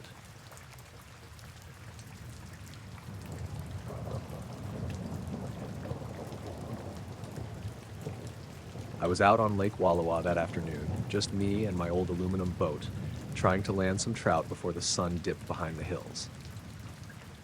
It was late September, and the air had that sharp, clean edge you get just before fall fully sets in. I'd been fishing this lake since I was a kid, so I know the currents and the shoreline pretty well. The kind of place where you don't usually expect anything out of the ordinary. I left the small dock around 2:30 p.m., pulling the boat motor low and slow so I wouldn't spook any fish. The lake was calm, almost glassy, with a light breeze that made the aspen leaves on the far shore flutter gently. I was aiming for a small cove on the west side, a spot with some submerged rocks that usually held fish in the afternoons. My gear was pretty basic: a spinning rod, a couple of lures, and an old compass that belonged to my granddad. It's one of those simple magnetic compasses, the kind you can still get at any outdoor store. I kept it tucked by the console because the lake is big enough that it helps keep my bearings on cloudy days or when I'm drifting too far. About halfway to the cove, the sky started to shift. It had been mostly clear earlier, but I noticed a bank of thick gray clouds rolling over the mountains, stretching out and darkening the horizon. The kind of clouds that make you wonder if you should pack up, but I figured I had plenty of time to fish and get back before any rain hit. As I cruised under those clouds, I caught the compass out of habit, just to check my direction. That's when it happened. The needle started spinning wildly, faster and faster like a tiny tornado trapped under glass. It wasn't just a slow drift or a small twitch. It was a complete, dizzying spin. The whole dial blurred, and for a moment, I thought my compass was busted. I squinted at it, half expecting the needle to stop somewhere off the usual magnetic north. But then, just as suddenly as it started, the needle snapped back to its normal position, pointing steady and true again. It was like the whole thing reset itself in a heartbeat. I blinked, looking up at the sky. The clouds were heavy and low, almost like a ceiling above me, but there was no thunder or rain yet. The wind shifted a little, but nothing that seemed unusual. I glanced around the lake. No other boats in sight, just my little aluminum bobbing on the water. I told myself maybe the compass was faulty, or I'd accidentally brought some metal too close to it, but I wasn't wearing any heavy gear and my tackle box was a few feet away. I even checked under the console for any magnets or electronics that could mess with it. Nothing. The whole spinning thing lasted maybe 5 seconds. Long enough to make me pause, but not long enough to be an emergency or a real malfunction. Still, it felt off, like something was happening that I wasn't catching. I tried to shake it off and cast my line toward a rocky outcrop near the cove. The clouds kept rolling over, thicker now, and the light dimmed. The water started looking darker and colder, which was normal when the sun went behind thick clouds, but it made the whole scene feel heavier, like the air was waiting for something. Then I noticed something else. The usual sounds of the lake, the splash of fish, the call of distant birds, had gone quiet. Too quiet. Even the wind seemed to hold back. It wasn't a total silence, but more like the noise was muffled or pushed away. I looked around, half expecting to see some wildlife nearby, but there was nothing. I tried to focus on fishing, but my line didn't want to bite. I cast again and again, but nothing stirred. After maybe 20 minutes, I started feeling this weird prickling on my skin, like when you're just about to get a headache or catch a cold. I pulled out my phone to check the weather and time, but there was no signal. That's not unusual way out here, but the screen flickered oddly before going blank for a second, then coming back on like nothing happened. That's when I spotted it. About a quarter mile across the lake, near a clump of trees on the opposite shore, something was moving. It wasn't a person or an animal I recognized. The shape was off. It looked like a large, dark figure standing upright, but too still to be a deer or anything normal. It didn't move toward the water or run. It just stood there, watching. I rubbed my eyes and blinked a few times. When I looked back, the figure was gone. I couldn't tell if I'd imagined it or if it slipped behind the trees, but it gave me this sinking feeling that I wasn't alone out there. I started the motor and turned the boat back toward the dock, deciding not to push my luck with the fishing. As I headed back, the clouds grew heavier and darker, blotting out most of the light. The compass stayed steady now, no more spinning, but I kept an eye on it anyway. Back near the dock, I pulled in the motor and tied the boat up. The sky had turned a dull gray, and a few fat raindrops started to fall, so I hurried to load my gear into the car. Later, at home, I checked the compass again. It worked fine. No sign of malfunction. I told a couple of friends about the compass spinning and the figure by the trees. They shrugged it off as the weather or imagination. I can't say for sure what I saw or why the compass went haywire, but that day on the lake felt different, like something was just beneath the surface, watching or waiting. I haven't been back to Lake Wallowa since then, not because I'm scared, but because it feels like the lake isn't quite the same. Some part of it feels unsettled, like a place caught between what you see and what you don't. And every now and then, when I hold that old compass in my hand, I half expect the needle to start spinning again.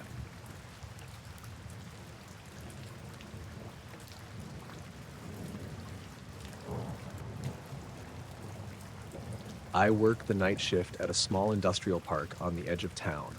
Nothing fancy, just a few warehouses and office buildings surrounded by a mostly empty parking lot. My job is mostly to keep an eye on things via the security cameras, make a few rounds on foot now and then, and report anything weird to the supervisors. The hours are boring, but the pay is decent for a student like me, and the location's quiet enough that I don't have to deal with much. It was one of those typical slow nights, just before dawn on a Wednesday. The weather was clear but cold for early spring, around 38 degrees Fahrenheit, with a faint breeze rustling through the leafless trees nearby. I'd been on the job since 10 p.m., and the usual night sounds, distant traffic, the occasional dog barking, were all there, but nothing out of the ordinary. Around 2:30 a.m., I was scrolling through the live feeds, mostly glancing at the entrances and the buildings, when something on the lot caught my eye. There was a figure standing at the far end of the biggest parking area, near one of the less used loading docks. The cameras aren't super high resolution, but this person was clearly just standing there, completely still, like a statue. At first, I thought maybe someone was sneaking around or trying to break in, so I zoomed in and called the local PD's non-emergency line just to report a suspicious person. They told me they'd send a patrol car to check it out, which was standard procedure. I watched the figure for a while. No movement, no blinking, no shifts in stance. I didn't see any flashlight or phone light. Just a person standing there, facing kind of toward the middle of the lot, as if staring off into space. The weird thing was, there was no car near them, no other people, no obvious reason to be there in the middle of the night. At around 3:05 a.m., the first patrol car showed up, slowly driving down the main entrance road. I watched as the headlights got closer to the figure. Then something strange happened. The moment the patrol car passed by the spot where the person was standing, the figure vanished. like gone. No blur, no fading, just nothing. The space was empty. The patrol car slowed, then stopped and shone its spotlight all over the lot.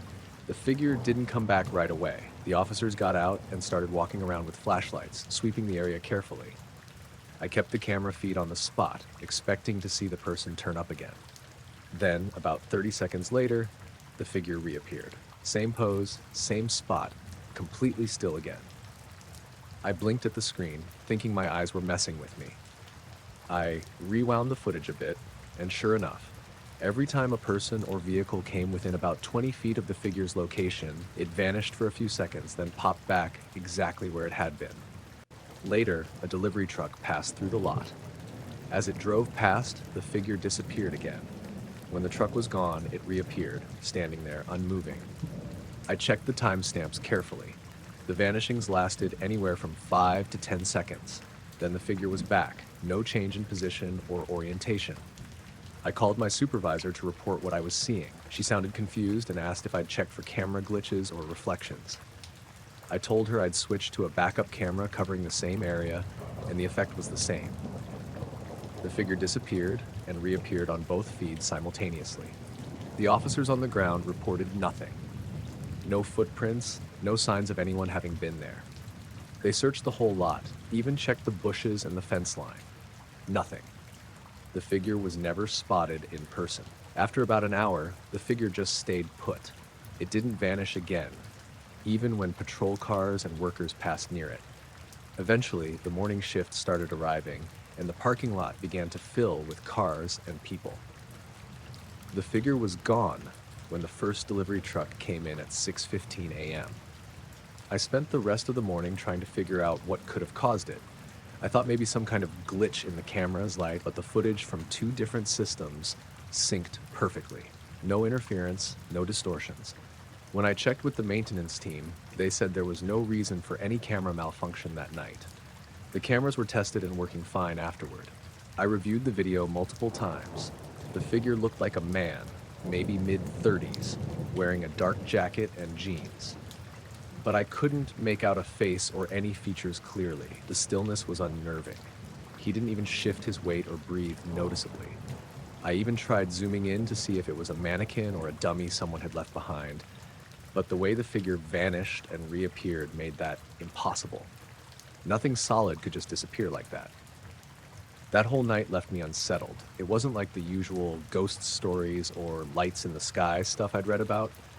This was quiet, almost clinical, a presence in the lot that followed the people passing by with this impossible disappearing act. I checked the lot the next day when I came in for my shift. There was nothing unusual on the ground, no footprints or marks where the figure had stood, just an empty patch of asphalt. I kept watching that spot every night for the next 2 weeks, but the figure never showed up again. It was as if it had never been there at all. The footage still sits on a backup drive in the security office.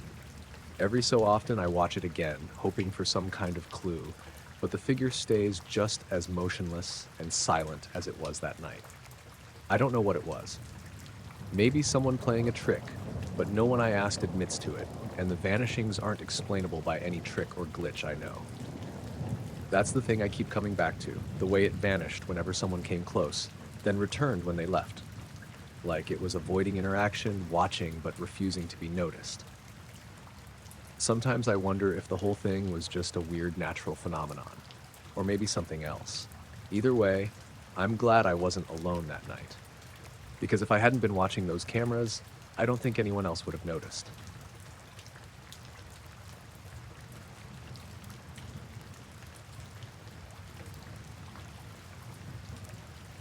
I live in a small neighborhood just outside Asheville, North Carolina. It's one of those places where everyone knows each other by name, and things don't usually get weird. At least, not the kind of weird I'm about to tell you about. It started around midnight on a Saturday. I was already asleep when my phone buzzed with a notification from the Neighborhood Watch app. Someone had set off the motion-activated lights on the porch of the house across the street, the Millers. I wasn't worried. Their dog sometimes triggers it when it runs around outside at night. I checked the live feed from their security camera, expecting to see Scout, their golden retriever, nosing around like usual. But there was nothing. No movement, no shadows, just a dark, empty porch. That struck me as odd, so I checked the next few houses' cameras through the app. The lights on the Johnsons' porch had also just turned on, and the Taylors and the Parkers. Every single motion-activated light in our little block had triggered at exactly the same time. The timestamps matched down to the second, 12:16 a.m. I started walking downstairs, grabbing my jacket and keys. I wanted to see if maybe it was some kind of power surge or glitch. I stepped outside, and my porch light came on immediately, even though I hadn't moved near the sensor. It felt like the whole neighborhood's lights were synced, flipping on all at once. The street was completely still, though. No cars, no people, no animals. The trees didn't rustle even a little. I looked around, half expecting to see someone or something triggering the lights. Nothing. Curious, I walked down the street toward the Miller's house. Every porch light I passed was glowing steady, like they'd been turned on manually. I noticed the same with the garden lights, the ones attached to the driveway pillars and the security floodlights on motion sensors. I reached the Miller's porch and glanced back at my house. My porch light was still on, and so was everyone else's, as if some invisible force flicked them all on at the same instant. I called out to see if anyone was awake, but there was no response from any of the houses. It was strangely quiet, the kind of silence that makes you feel like you're alone in the world. I pulled out my phone and tried to load the neighborhood's group chat to ask if anyone else noticed. The chat was dead. No messages, no typing indicators. I sent a message. Hey, did anyone else see all the lights come on at once? No one's replied. No answer. I started back to my house and figured I'd check my own security cameras. I have a couple of them around the porch and driveway, mostly to catch package thieves. I opened the footage from the front camera, and that's when things got even stranger. The video showed my porch light turning on at 12:16, exactly when all the others did. But there was no motion at all. No person, no animal, nothing that would trigger the sensor. I rewound the footage a bit, watching the seconds before the light came on. The camera caught the street and the yards across from me. For the whole minute, the scene was perfectly still. No wind in the trees, no headlights, no flashes or shadows. The only thing was the porch lights turning on, one by one, all at once. I checked the other cameras on the block I had access to through the app. Same thing. The lights come on without any visible cause. The power seemed fine. I didn't hear any electrical buzzing or flickering. The streetlights stayed off, just the motion-activated ones flipping on. I spent the next hour walking around the neighborhood, watching for anything unusual. Lately, I'd gotten into night jogging, so being out late wasn't weird for me. But this felt different.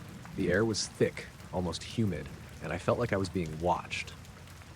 At one point, I stopped near the Johnsons' backyard fence, and that's when I heard it, a faint tapping sound, like someone knocking on wood, but irregular. It stopped as soon as I looked toward the trees behind their house. I called out softly, "Hello? Is someone there?" No answer. I shook it off, figured it was an animal, or maybe just the house settling.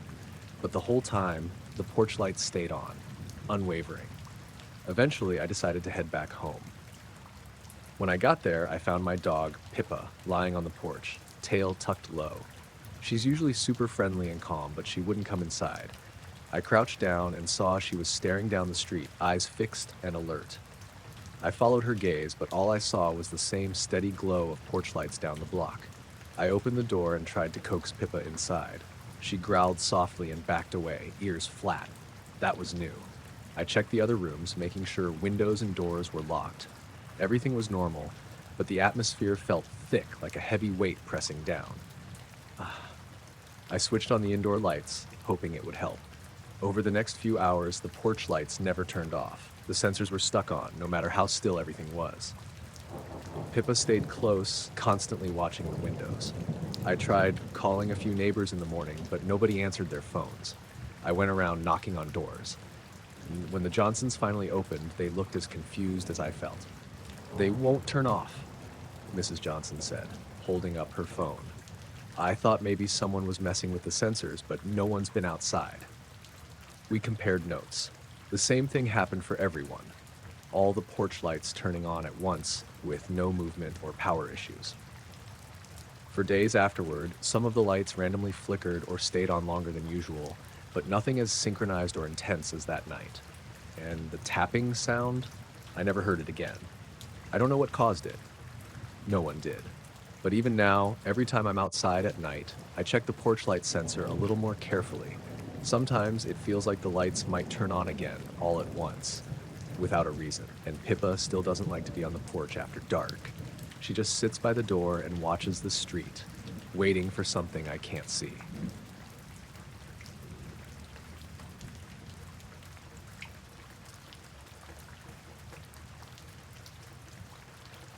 I was out in the Blue Ridge Mountains for a week doing some field work on salamander populations. The place I was camped, Deep Creek Valley, isn't exactly tourist central. It's pretty remote, with thick forests and a few winding dirt roads. I had my gear set up by a small stream, lots of moisture, perfect for the species I was studying. It was early October, so the days were still warm, but the nights were already getting cold. I liked being out there alone. It was quiet in a way that feels like something's missing, if that makes sense. No cars, no planes, just the occasional bird or rustle from small animals. At night, I'd usually sit by the fire, writing notes or reading. On the third day, I started noticing this strange, low hum. It was subtle at first, almost like the distant drone of a machine, but nothing mechanical was nearby. At first, I thought maybe it was a generator from some far-off campsite, but this place doesn't get much traffic. I asked the ranger when I stopped in for supplies, and he just shrugged, said it was probably wind or an animal. The sound didn't feel right, though. It wasn't the usual nature noise. It was steady, continuous, and weirdly deep. Almost felt like it vibrated through the ground. At times, I'd catch myself stopping what I was doing just to listen. It was barely noticeable unless I was really still. I started trying to record it with my equipment, field microphones, and a portable recorder I'd brought for ambient sounds. Every time I got it going, the instruments acted up. The levels would spike or cut out, the recordings came back full of static, or the devices would just freeze completely. It was like the hum interfered with the gear somehow. One evening, after setting up the mics around my camp, I sat with my laptop and headphones hoping to catch the hum properly. For about 10 minutes, I heard it faintly, this constant low drone beneath everything else. Then just as I hit record, it stopped, completely, like someone had turned it off. I sat there for a few minutes, headphones on, but all I could hear was the normal night sounds, the crickets, the occasional splash from the creek. I looked around, half expecting to see something out of place, but nothing. The next day, I decided to check my instruments thoroughly. No faults or issues that could explain the weird behavior. Everything worked fine in the morning. That night, the hum came back. Louder this time, but still low and steady. I remember sitting outside, wrapped in a jacket, watching the stars through the treetops. The hum seemed to fill the whole valley. But whenever I tried to get close, like walking toward the source, it got quieter, then disappeared entirely if I stopped moving. There was this odd sensation, too. Like the valley itself was holding its breath, or maybe it was me. It wasn't frightening exactly, more like the feeling you get when you realize something is just off, but you can't figure out why. At one point, I thought I saw a shadow move through the trees. Not a deer or bird, just a dark shape sliding silently between trunks. I called out softly, but got no reply. When I looked again, it was gone. The next morning, a couple of the local hikers I ran into said they'd noticed the hum too, but only when they were deep in the valley. They'd thought it was a natural sound or the wind through rocks, but none of them had tried recording it. By the last day, I was more unsettled than anything. I packed up slowly, the hum following me like an unseen presence. When I got to my truck and started the engine, the radio went static for a moment, then cleared. Driving away, the valley fell silent behind me. I didn't hear the hum again. Back at home, I checked my recordings one last time. Nothing but static and silence. The valley, that low sound, the strange effects on my gear, it all stayed a mystery. I was flying my drone out near the coast one late afternoon, just messing around and getting some footage of the shoreline. My name's Julia, by the way. I work as a freelance drone operator, mostly for real estate or small local events. Nothing fancy. This particular day, I was in this small town called Harrow's Point, kind of a sleepy fishing village with rocky beaches and those tall, skinny pine trees that lean like they're always about to fall. The weather was clear but cool, typical early spring, and the sun was low about an hour before sunset. I'd set my drone up on this cliff overlooking the water. The wind was steady, but not too strong, perfect for a few smooth shots. The ocean stretched out wide, and the light hit the waves in a way that looked almost silver. I was just piloting the drone slowly over the edge, trying to catch some footage of the boats bobbing in the harbor when something caught my eye on the drone's screen. Far out past the breakers, maybe a mile or two away, there was this bright flash. At first, I thought it was sunlight reflecting off some kind of boat or a buoy, but it didn't behave like anything I'd seen before. The light shifted suddenly, like it was bending or splitting in weird ways. On the screen, the object looked like it had no solid shape, more like a shifting pattern of gleams, constantly changing angle and intensity. It was reflecting the sunlight at impossible angles. I tried zooming in, moving the drone closer, but every time I got near, the shape just shimmered and shifted. No distinct edges, no shadows, nothing that looked like a solid surface. It wasn't moving much, just floating there above the water, but the way it reflected light didn't make any sense. It was like a mirror that wasn't really a mirror, or a shape made out of liquid light. I called my friend Mark, who's also into drones, to see if maybe my camera or the screen was glitching. He said, maybe some kind of weird reflection off the water?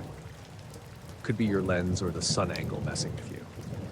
But when I told him how it moved, like it wasn't just bouncing light, but actively shifting shape, he got quiet. I kept the drone hovering, watching the object for about 15 minutes. Then, without warning, it blinked out, like someone had switched it off or it just vanished. On the screen, there was nothing but empty ocean and sky. I landed the drone and just sat there staring at the water, feeling weird. No boats nearby, no birds, no planes, just this empty stretch of sea and sky, except I knew whatever that was had been there. I packed up and started walking back to my car along the rocky path when I heard something behind me. This soft, humming noise, like a distant engine, but higher pitched and steady.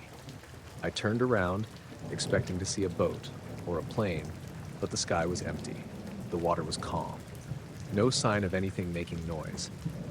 I tried to brush it off, thinking maybe my brain was playing tricks on me after staring at the drone screen for so long. Still, the hum didn't go away for a good 5 minutes.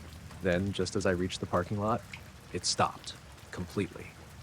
Driving home, I kept looking at the ocean, half expecting to see that strange shimmer again. But there was nothing, just the regular sunset colors fading behind the horizon. Later that night, I checked the footage.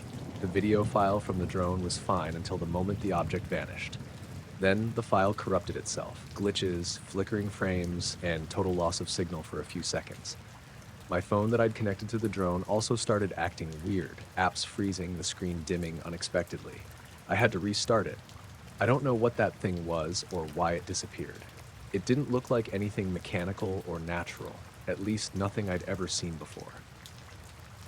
It's been weeks, and I still think about it sometimes, especially when I'm out flying or near the water.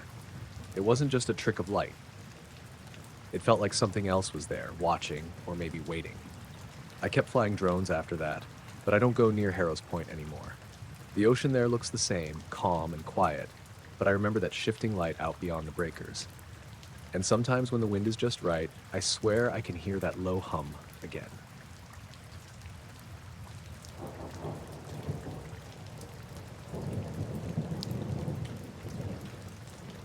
I was out in the Blue Ridge Mountains for a week doing some field work on salamander populations. The place I was camped, Deep Creek Valley, isn't exactly tourist central. It's pretty remote, with thick forests and a few winding dirt roads. I had my gear set up by a small stream, lots of moisture, perfect for the species I was studying. It was early October, so the days were still warm, but the nights were already getting cold.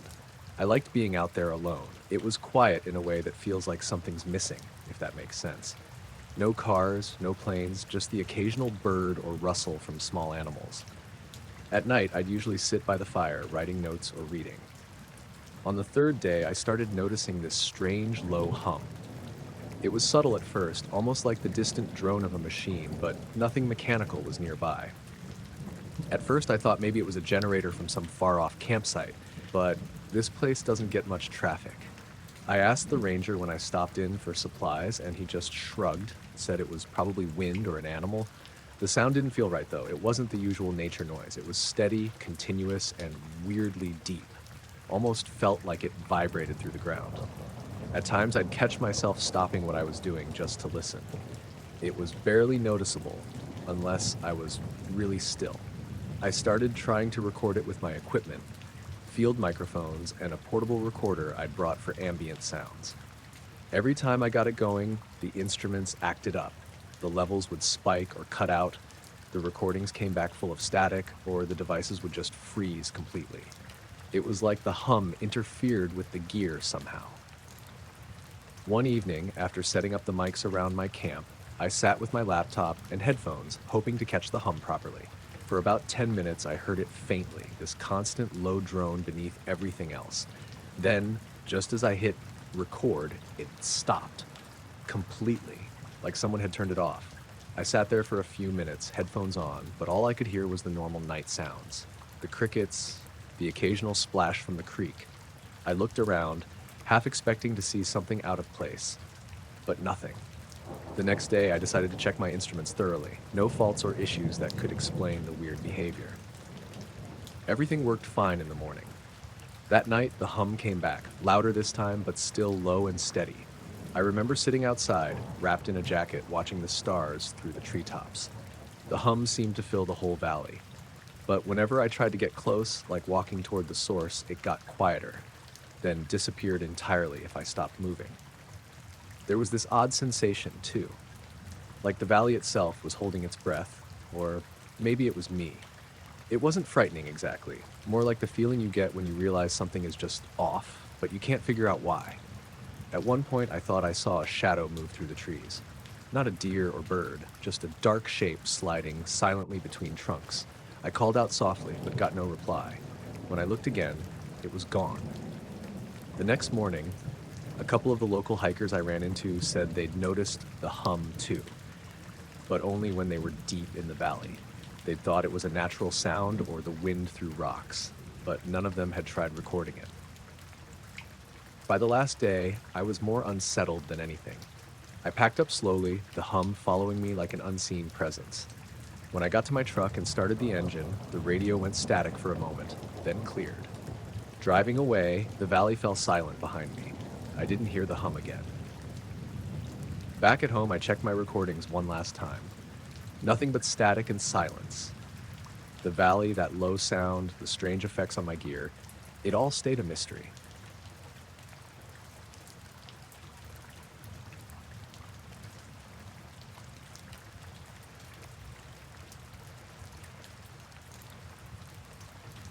I was flying my drone out near the coast one late afternoon, just messing around and getting some footage of the shoreline. My name's Julia, by the way. I work as a freelance drone operator, mostly for real estate or small local events, nothing fancy. This particular day, I was in this small town called Harrow's Point, kind of a sleepy fishing village with rocky beaches and those tall, skinny pine trees that lean like they're always about to fall. The weather was clear but cool, typical early spring, and the sun was low about an hour before sunset. I'd set my drone up on this cliff overlooking the water. The wind was steady but not too strong, perfect for a few smooth shots. The ocean stretched out wide, and the light hit the waves in a way that looked almost silver. I was just piloting the drone slowly over the edge, trying to catch some footage of the boats bobbing in the harbor, when something caught my eye on the drone's screen. Far out past the breakers, maybe a mile or two away, there was this bright flash. At first, I thought it was sunlight reflecting off some kind of boat or a buoy. But it didn't behave like anything I'd seen before. The light shifted suddenly, like it was bending or splitting in weird ways. On the screen, the object looked like it had no solid shape, more like a shifting pattern of gleams, constantly changing angle and intensity. It was reflecting the sunlight at impossible angles. I tried zooming in, moving the drone closer, but every time I got near, the shape just shimmered and shifted. No distinct edges, no shadows, nothing that looked like a solid surface. It wasn't moving much, just floating there above the water, but the way it reflected light didn't make any sense. It was like a mirror that wasn't really a mirror or a shape made out of liquid light. I called my friend Mark, who's also into drones, to see if maybe my camera or the screen was glitching. He said maybe some kind of weird reflection off the water could be your lens or the sun angle messing with you. But when I told him how it moved, like it wasn't just bouncing light but actively shifting shape, he got quiet. I kept the drone hovering, watching the object for about 15 minutes. Then, without warning, it blinked out, like someone had switched it off or it just vanished. On the screen, there was nothing but empty ocean and sky. I landed the drone and just sat there staring at the water, feeling weird. No boats nearby, no birds, no planes. Just this empty stretch of sea and sky, except I knew whatever that was had been there. I packed up and started walking back to my car along the rocky path when I heard something behind me. This soft humming noise, like a distant engine but higher pitched and steady. I turned around, expecting to see a boat or a plane, but the sky was empty. The water was calm. No sign of anything making noise. I tried to brush it off, thinking maybe my brain was playing tricks on me after staring at the drone screen for so long. Still, the hum didn't go away for a good 5 minutes. Then, just as I reached the parking lot, it stopped. Completely. Driving home, I kept looking at the ocean, half expecting to see that strange shimmer again. But there was nothing. Just the regular sunset colors fading behind the horizon. Later that night, I checked the footage. The video file from the drone was fine until the moment the object vanished. Then the file corrupted itself. Glitches, flickering frames, and total loss of signal for a few seconds. My phone that I'd connected to the drone also started acting weird. Apps freezing, the screen dimming unexpectedly. I had to restart it. I don't know what that thing was or why it disappeared. It didn't look like anything mechanical or natural, at least nothing I'd ever seen before. It's been weeks, and I still think about it sometimes, especially when I'm out flying or near the water. It wasn't just a trick of light. It felt like something else was there, watching, or maybe waiting. I kept flying drones after that, but I don't go near Harrow's Point anymore. The ocean there looks the same, calm and quiet, but I remember that shifting light out beyond the breakers. And sometimes when the wind is just right, I swear I can hear that low hum again. We were driving through the Mojave Desert late one night, my wife Lana and I heading back home after a weekend at her sister's place near Joshua Tree. The road was empty, pitch black except for the thin ribbon of headlights cutting through the darkness. Lana was asleep in the passenger seat, and I was just trying to keep my eyes open, one hand on the wheel, the other resting on the gear shift. The desert air was dry but surprisingly cold, the kind of cold that sneaks up on you once the sun goes down. About an hour into the drive, somewhere past that little town of Landers, I noticed something weird out of the corner of my eye. There was this shadow, like a silhouette, just behind us, hovering a little above the road surface. It wasn't on the ground, not really. More like it was floating just behind the car, maybe 3 or 4 feet off the asphalt, and it was darker than the night around it. At first I thought it had to be a trick of the headlights, or maybe my own tired mind messing with me. I slowed the car a bit and glanced in the side mirror, expecting to see a truck or a bigger vehicle trailing us. But the highway was totally empty. No cars, no headlights, no nothing. Just us and this shadow. I blinked and looked back out the rear window. The shadow stayed there, moving in perfect sync with the car, but it didn't look like a normal reflection or anything natural. It was shaped kind of like a person, but without any clear details. Just a dark, blurry form. I nudged Lana awake. "Hey, look back there. Do you see that?" She sat up groggily and looked out the back window. Her face went tight, eyes wide. "What the hell is that?" I tried to shrug it off. "I don't know. Maybe a weird trick with the lights or something." But the shadow didn't go away. It stayed in place the whole time we drove. I fiddled with the headlights, flashing them a couple of times, then switching between high and low beams, thinking maybe the shadow would disappear, or that it was caused by some kind of reflection. But nothing changed. It was like the shadow was stuck to us. We pulled over at a rest stop just off the highway, hoping to get a better look and figure out what was going on. I turned off the engine and stepped out. Lena stayed in the car, clutching her jacket tighter than necessary. The parking lot was dark, lit only by a few scattered street lamps. I scanned around, but no sign of anything that could cast that shadow. Then I glanced back at the road, and for a moment I thought I saw it again. Just a faint shape lingering in the air where our car had been moments before. But when I blinked, it vanished. I checked under the car and around the tires. Nothing. No reflections, no obvious source. Lana came out and we stood side by side, looking at the spot where the shadow had seemed to hover. "I don't get it," I said. "It didn't look like any shadow I've ever seen." Lana nodded. "It felt wrong, like it wasn't just a shadow." We both felt a little unsettled. The desert was quiet, almost too quiet, like it was holding its breath. No wind, no insects, no distant traffic. Even the usual nocturnal animals seemed to have vanished. After a few minutes, we got back in the car and continued driving. The shadow didn't reappear on the road behind us, but the feeling it left stuck around. I kept checking the mirrors, half expecting it to pop back. A few miles down the highway, the road stretched straight and flat for a long distance.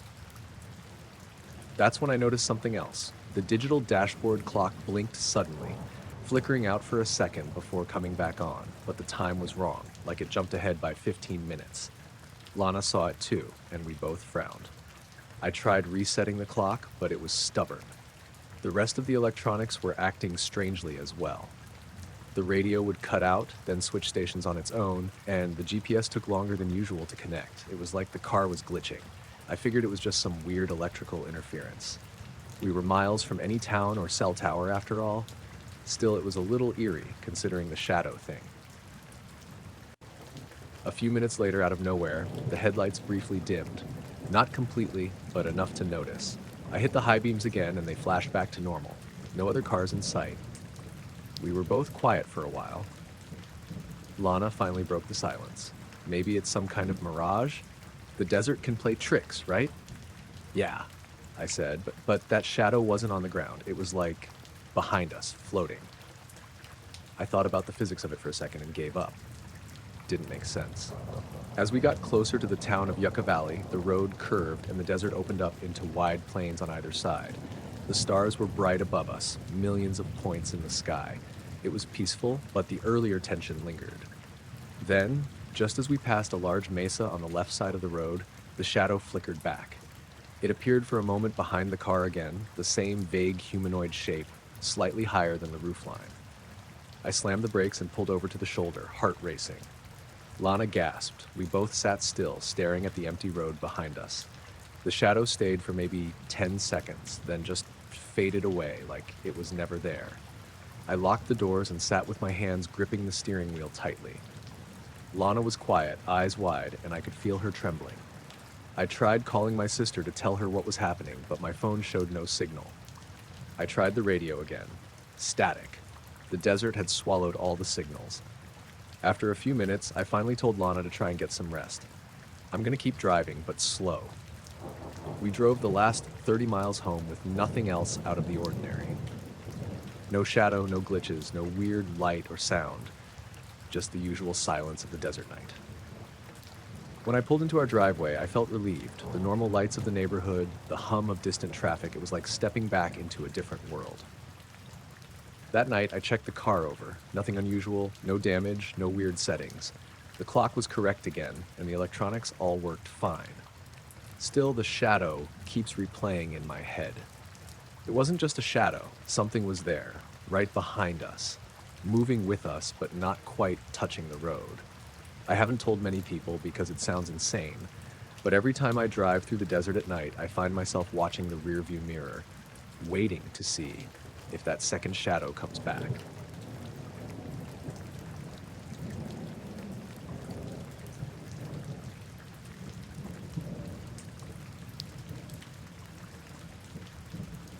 It started about 15 minutes after I left the diner in Hanksville. I'd been staying in an old camper trailer about 5 miles outside town, just off a dirt road that doesn't show up on most maps. Quiet place. No neighbors, no traffic, just the kind of silence you only get out there in the Utah desert. I drove in town that night to grab dinner and some coffee. Around 9:45 p.m., I started heading back. Sky was clear. Cool night, maybe 50 degrees. No wind. I'd taken the truck, an '03 Tacoma with about 200,000 miles on it, and I wasn't in a hurry, cruising along at maybe 45. The road's narrow and a little washboarded in places, but it's straight for the most part. Nothing around but low scrub and open desert. You can see for miles in daylight, but at night it's just black like driving through ink. About 2 miles from my turnoff, I noticed a light in my side mirror. Looked like a headlight, maybe a single motorcycle behind me. Except it wasn't bouncing like it should have been on that kind of road. Just a smooth, steady glow like someone had mounted a flashlight to a camera dolly. I watched it for a while. It kept the same distance, maybe 200 feet behind me, and never gained or fell back. Didn't sway, didn't bob, just stayed dead even with my speed. At first, I figured it was some local out for a night ride, maybe using an aftermarket light bar. But the light was too white, almost bluish. No other colors, no glare, just one tight, solid beam. I tapped the brakes once to see if they'd slow down. Nothing. They matched me. I slowed to 35. So did they. I sped back up to 50. They followed. I leaned over and flipped off my dash lights so I could see better out the rear window. Still just the one white light. No engine sound. I rolled down my window to listen. Nothing but the tires on gravel. About a mile from the trailer, I pulled over, just eased onto the shoulder and stopped. The light didn't stop right away, but it slowed, then coasted to a stop behind me, same distance as before. I sat there a second with the engine running and my hand on the shifter. I looked in the mirror. The light didn't move. It didn't flicker. Just sat there, still dead quiet. I opened the door and stepped out. Left the engine running, headlights on, walked around to the back of the truck and stood there, facing it. The light wasn't attached to anything. No bike, no ATV, just the light itself, hovering maybe 6 feet off the ground, perfectly still. It was the size of a grapefruit. No housing, no visible source, just a ball of white-blue light floating in midair. It didn't cast shadows either. My tailgate was lit up, but there were no sharp edges to the light, like it wasn't really illuminating anything, just glowing. I don't scare easy. I did 20 years flying F-18s off carriers, night ops, cat shots in pitch black storms, but this didn't make sense. No noise, no heat, no structure, just there. I raised my hand and waved. It didn't react. Then I reached for my flashlight in the truck bed. Soon as I moved, the light shifted. Not fast, just a gentle drift to the right like it was watching me from a different angle. I froze. It stopped moving. I stepped back. It stayed where it was. I don't know how long I stood there, a minute maybe. Then it started to move again, but not toward me. It began to rise, smooth straight up. No acceleration, just an impossible climb like it was on an elevator. It went up maybe 50 feet, paused, then shot straight upward. Gone. Just like that. No arc, no fade, just a vertical streak and nothing. No sound. The sky was empty. I got back in the truck and drove the rest of the way home. Didn't even look in the mirrors. Just kept my eyes forward, hands on the wheel. Pulled into the trailer lot, killed the engine, locked the doors behind me. Sat on the couch for an hour with the lights off. I didn't tell anyone for a long time. I know what people think when a guy says he saw a floating light out in the desert. But I wasn't drunk. I wasn't tired. And I've spent my whole adult life around aircraft. I've seen stealth tests, drones, weird DARPA crap that never made it past prototypes. This wasn't any of that. There's no way to explain how something can track you like that. Match your speed perfectly, hover in dead silence, then disappear like a bottle rocket straight into space. I haven't seen it again. But I don't take that road after dark anymore. I drive the long way through the pass now, even though it adds 30 minutes. Feels safer somehow.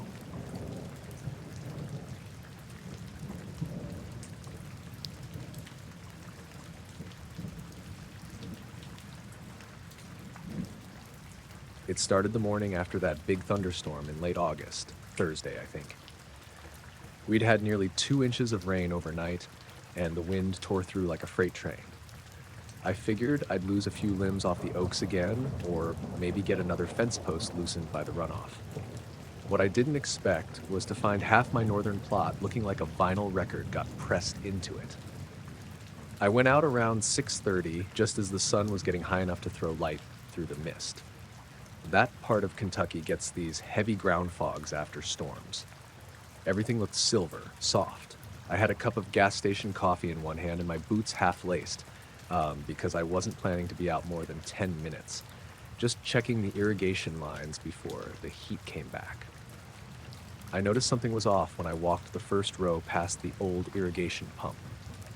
The corn didn't look wind damaged. It was flat, but not broken, not snapped or twisted like you'd see after a big gust, just laid down, even like something pushed it gently with weight, not force. I walked in a little ways, maybe 10 feet, and that's when I saw the shape of it. It wasn't random. The pattern started narrow, swelled in the middle, then narrowed again, almost like a pulse. Not a perfect circle or spiral like those crop circle hoaxes. More jagged, uneven, but still deliberate.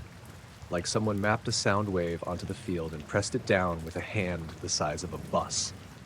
The stalks were laid over without being bent. I picked one up and it just flopped back down. Leaves still green, ears still intact. Like the plant gave up standing for a while but hadn't died. I looked for tracks. Mud was still soft, but there weren't any boot prints, no tire ruts, no sign anyone had walked in or out. Even the field mice hadn't come back yet. I thought maybe hail had done it somehow, or the downdraft from a lightning strike, but there was no scorch, no debris, just this weird, quiet swath of perfect pressure. 50 feet long, maybe 15 wide. I walked the whole thing. The deeper I went, the more unsettled I felt. There was a kind of silence there I couldn't explain, deeper than normal. Like the sound of the wind in the rest of the corn didn't reach that patch. My own footsteps sounded muffled. I backed out and went to get the dog. Maple's a mutt, some border collie in her, maybe lab too. Smart, loyal, loud when she needs to be. I figured she'd sniff it out, maybe clue me into what kind of animal could have bedded down there. She wouldn't go in. Stood at the edge of the flattened section and whined. Tail down, ears pinned, just pacing. I gave her space. Tried again 10 minutes later. Same thing. She actually barked at it once, just one sharp bark, then turned around and trotted back toward the house. That's when I started to feel it, a kind of pressure in my ears, like when you're climbing too fast. Subtle, but there. I stood still and just listened. There was a hum, real faint, not from machinery or bugs, lower than that. Almost like the inside of your own head when everything's quiet. But it was external, I'm sure of that. I backed off again, sat on the porch for a bit and tried to rationalize it.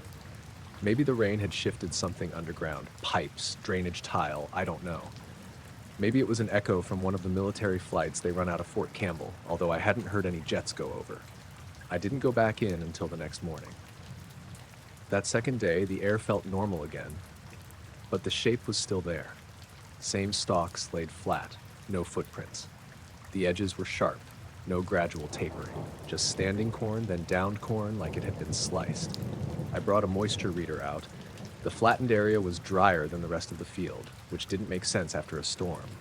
Like it had been shielded or pressed dry. No scorch marks, no burns, no animal waste. Just that same sound wave shape, still too clean to be weather. On the third day, I marked the edges with little garden flags, figuring maybe I could come back and measure it more carefully. That afternoon, the flags were gone. Not knocked over, gone. The wire sticks weren't even in the ground anymore. I thought maybe Maple had chewed them, but she wasn't even going near that plot. Wouldn't go past the barn. The weirdest part was that the corn started to stand back up by itself, but only in the center of the shape. The outer parts stayed flat. Over the next couple days, the middle rose like something had pushed it down, then let go. By Monday, it was almost gone. You wouldn't notice unless you were looking for it. I didn't report it. Who do you call for something like that? The sheriff? They'd just blame the storm. And maybe they'd be right. But I've seen storm damage. This wasn't it. I've worked that land since I was 22. I know what deer do. I know how raccoons flatten paths, how coyotes dig. I've had neighbors' kids sneak onto the property and mess with stuff. This wasn't that. Whatever it was, didn't leave trash. Didn't break anything. Didn't take anything. It just made a shape, pressed it into the earth like a fingerprint, and then vanished.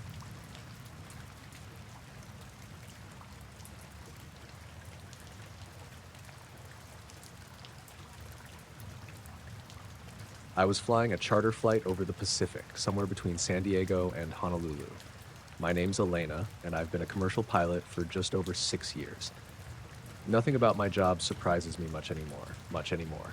But this was one of those flights that stayed with me because it didn't make sense. The day started normal enough, a clear sky, some thin clouds way off in the distance, and calm ocean below. The sun was beginning to drop, casting long shadows across the water, turning the surface into a patchwork of deep blue and glittering gold. I had the co-pilot's seat since I was flying a small private jet with 2 passengers on board. The kind of flight where you're basically babysitting the controls, but you still stay alert. About an hour out from Hawaii, I was leaning forward, looking out the window, when I noticed something unusual down below. At first, I thought it was a shadow from a cloud, but it moved in a way that didn't match. It was big, like way bigger than any whale or school of fish I'd ever seen. It looked like a dark shape just beneath the water's surface, moving steadily alongside us. I called it out to my co-pilot, Mark, who squinted out the window too. "You see that?" I said, pointing. He nodded. "That's not a boat, too big, and no wake." The object was roughly the same speed as the plane, which was cruising at about 400 miles per hour at 35,000 feet. That's what made it weird. Nothing that size should be able to keep up with us like that, especially underwater. And it wasn't just keeping pace. It was mirroring our path perfectly, staying just off to the starboard side. I estimated it stretched maybe 150 to 200 feet in length, but it was all just a shadow, no real shape or details. Just a dark, shifting silhouette moving beneath the waves. I told the passengers, a couple on vacation, to look out the window. They saw it too, but they were more fascinated than scared. I tried to keep my voice casual, but inside, my gut was twisting. This wasn't normal. For the next 15 minutes, the shadow stayed there, moving right alongside us. I tried to get a better look with binoculars, but the glare and the distance made it impossible to see anything clearly. I fiddled with the plane's radar and instruments, hoping to pick something up. Nothing. No blips, no readings. It felt like the ocean itself was holding a secret just beneath the surface. The sky started to darken more as the sun dipped lower and the passengers went back to their seats. Mark and I kept watching. Then, slowly, the shadow began to fade, sinking deeper until it disappeared beneath the darkening water. I don't know how to explain it. There was no noise, no waves, no disturbance on the surface. Just that perfect, silent shape tracking us like we were some kind of slow ship. Later, when we landed, I checked with the control tower if there were any reports of unusual activity or objects near our route. Nothing.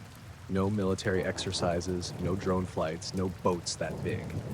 The weirdest part came when I downloaded the cockpit video. The cameras capture everything outside, but when I played back the segment where the shadow was visible, the footage was glitchy.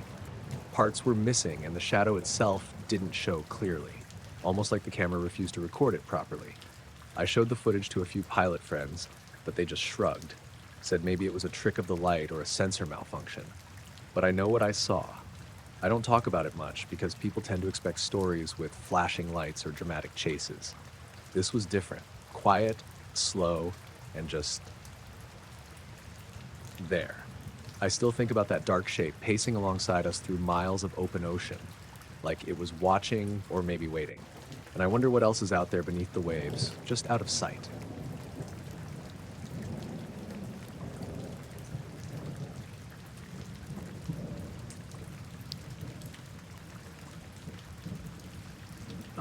We were driving back from visiting my sister in the next town over. It was late, maybe just past 11 p.m., and the road was that old 2-lane stretch between patches of thick woods and open farmland, Route 97 out in rural Vermont. My girlfriend, Jenna, was half asleep in the passenger seat, and I was just trying to keep my eyes peeled on the dark road ahead. It was a cold, clear night, but the air was still damp from a rain shower earlier in the evening. About 10 miles from her place, just past the little general store that's always closed at this hour, I noticed something strange off to the right side of the road. At first, I thought maybe it was some headlights stuck in the woods or some stupid prank. People sometimes mess around out here. But the light was too steady, too clean. It was a pale, almost whitish beam, like a spotlight, shining straight down through the trees. The weird part was, it wasn't coming from anything visible. No helicopter, no drone, no street light. Just this column of light stretching down through the branches to the forest floor. I slowed the car and blinked a few times, convinced I was seeing things. Jenna stirred and looked over, rubbing her eyes. "Hey, do you see that?" I said, pointing. She squinted out the window and nodded, her voice a little groggy. "Yeah, that's weird." We pulled over on the gravel shoulder, both curious now. The beam looked like it was maybe 100 feet from the road, cutting through the dark woods like some kind of searchlight. It was so bright it almost looked like daylight down there, but it didn't illuminate the whole clearing, just a tight, narrow shaft. The radio was off, and there was no sound at all besides the occasional rustle of leaves in the night breeze. No humming, no buzzing, nothing mechanical or electrical that you'd expect from a light that intense. We stepped out of the car. Jenna grabbed our little terrier, Toby, who was usually pretty skittish but now sat quiet, staring into the woods like he could see whatever was making the light. The air felt heavy, like the night was holding its breath. I tried to scan around with my flashlight, but the beam didn't flicker or move, just stayed steady, focused on a small patch of ground. I wanted to walk closer to see if there was some hidden construction or a weird camera or something, but the woods were thick with underbrush and old pines. The beam seemed to reach down but not go past the trees into the ground, like it stopped at the foliage, or maybe something just beyond it. We stood there for a few minutes, just watching. Toby suddenly growled low and pulled at his leash toward the light, but Jenna held him back. "No," she whispered. "Something's not right." I agreed, though I couldn't say exactly what felt off. The silence was unnatural, like the forest had been muted. I looked up, trying to spot the source of the light in the sky, maybe a spotlight from a plane or a search helicopter, but the stars were just stars. No flashes, no shapes. "Let's get going," Jenna said. "I don't like this." I nodded and got back in the car, but as we pulled back onto the road, I caught a glimpse in the rearview mirror. For a second, the beam widened slightly and then vanished. Just like that, the forest was dark again. We drove the rest of the way in silence, both of us on edge. That was the start. Over the next few nights, the same beam showed up again around the same time, always in roughly the same area of the woods off Route 97. Sometimes it was a little farther back from the road, sometimes closer. Always the same pale, steady light shining down through the trees, no source visible above it. No noise, no movement, nothing to explain it. I began taking photos through the windshield, but the beam never showed up in any of them. It was like it existed only when you looked at it with your eyes, but not through a lens. I told a couple of neighbors, but most of them laughed or told me to stop wasting my time. No one else seemed to notice it or care. Then strange things started happening around the house.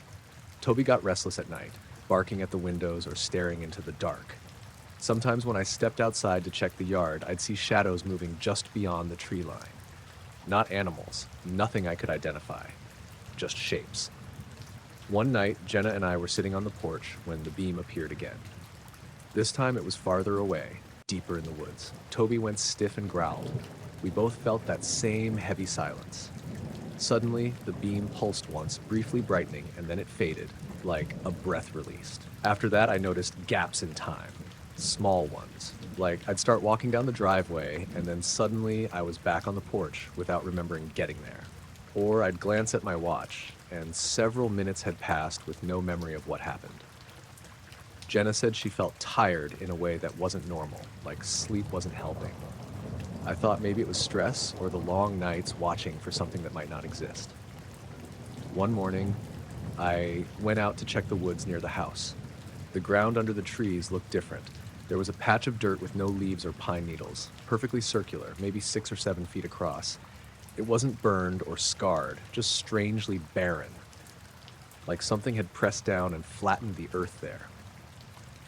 I called Jenna to come look, and she agreed it was odd. Toby sniffed around, but wouldn't go near the center. We didn't touch it. The spot stayed like that for days, slowly getting covered with fallen needles again, but never quite normal. The beam kept showing up on the nights after, always silent, always distant. I never saw anything or anyone in it. No shapes, no movement, no sounds. After about a week, it just stopped, like someone turned it off. I wanted to believe it was some weird natural phenomenon or maybe some prank I didn't understand, but none of it added up. The warmth of the air when the beam pulsed, the way time slipped away from me, Toby's behavior, it was all just off. Jenna and I still drive that stretch of road sometimes, looking for it, but it hasn't come back. The woods feel quieter now, but there's this lingering tension, like something's still there, watching or waiting. I don't know what it was. Maybe it was just a trick of the light or something else entirely. Whatever it wasn't normal, and I'm glad we never got closer.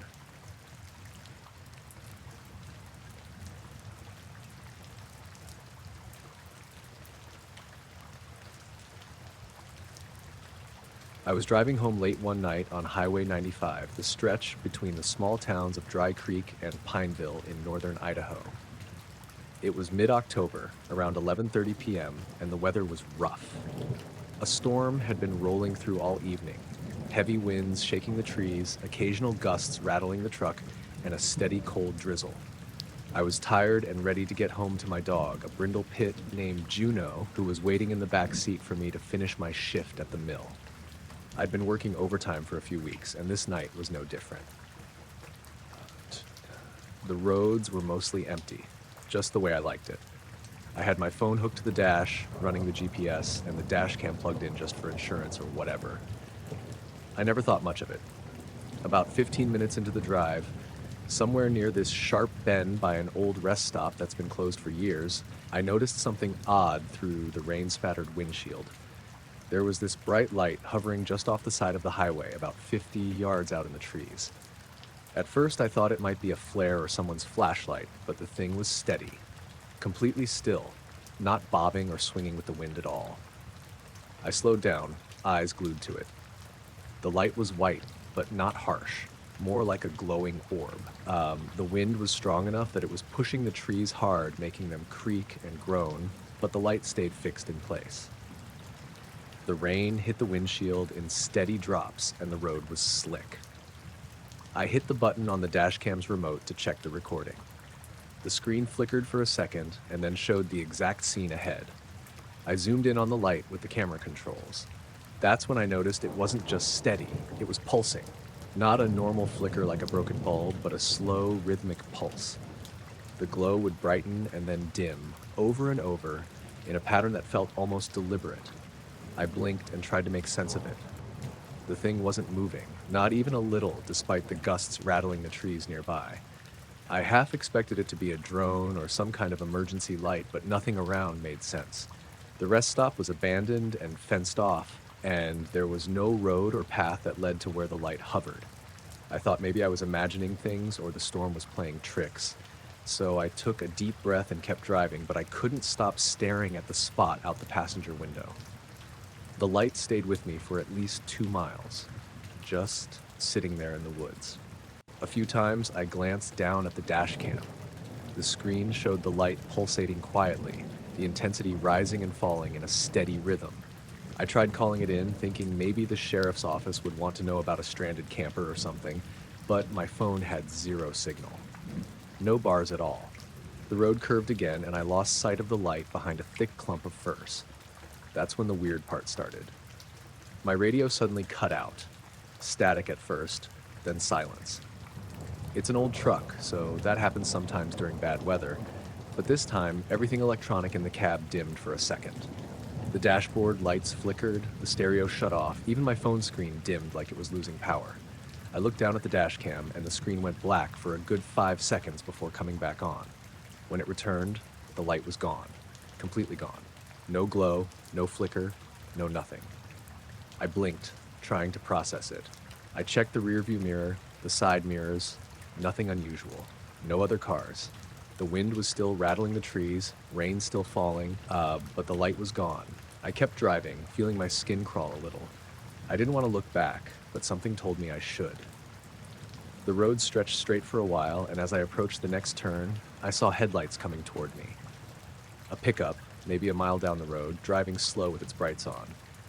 I thought maybe it was a sheriff's cruiser coming to check on me, but as it got closer, I realized the driver was just some guy. He gave me a quick nod, then slowed and turned off the highway into a small gravel driveway that led into the woods.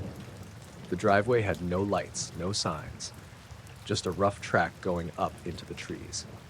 I watched him disappear into the darkness and felt an uneasy weight settle in my chest. I checked the dash cam again. The recording was still going, but the timestamp had jumped. At least 10 minutes of footage was missing. I rolled down the window and turned off the windshield wipers. The rain was lighter now, but the wind still shook the truck. I thought I heard something, a low hum, distant but steady, like a generator or transformer running somewhere far off. Then I noticed my dog, Juno, was growling softly in the back seat. She never growled unless something was wrong. I reached back and gave her a quick scratch, but she kept staring out the side window, ears perked. I looked outside, but couldn't see anything except the road, trees, and the dark sky. The hum faded after a few seconds, and the radio clicked back on, crackling static at first, then music. I grabbed the dash cam and played back the last few minutes, but the footage was all normal except for that missing chunk. No signs of the light, no strange shapes or shadows. I made it home about 30 minutes later, and the storm finally let up. I left the truck running while I ran inside to get Juno settled with some water and food. When I came back, I checked the dash cam again, just to be sure. That's when I saw it. Just before the screen went black for those missing minutes, the light flickered on again, but this time it was closer to the road, maybe 20 feet off the pavement, hovering just above the ground. It pulsed the same way, but faster, like a heartbeat. I rewound and watched it again and again, trying to catch something else. But all I could see was the rhythm, the steady pulse in the dark woods, and the feeling that I wasn't supposed to be there. I never told anyone in real life. It sounds crazy, I know, but sometimes when I'm driving that stretch, I catch a glimpse of a flicker out the passenger window. The light never stays long, and the road is always empty, but Juno's ears perk up like she knows. I don't know what I saw or why it was there, but I'm pretty sure that night on Highway 95, something watched me back.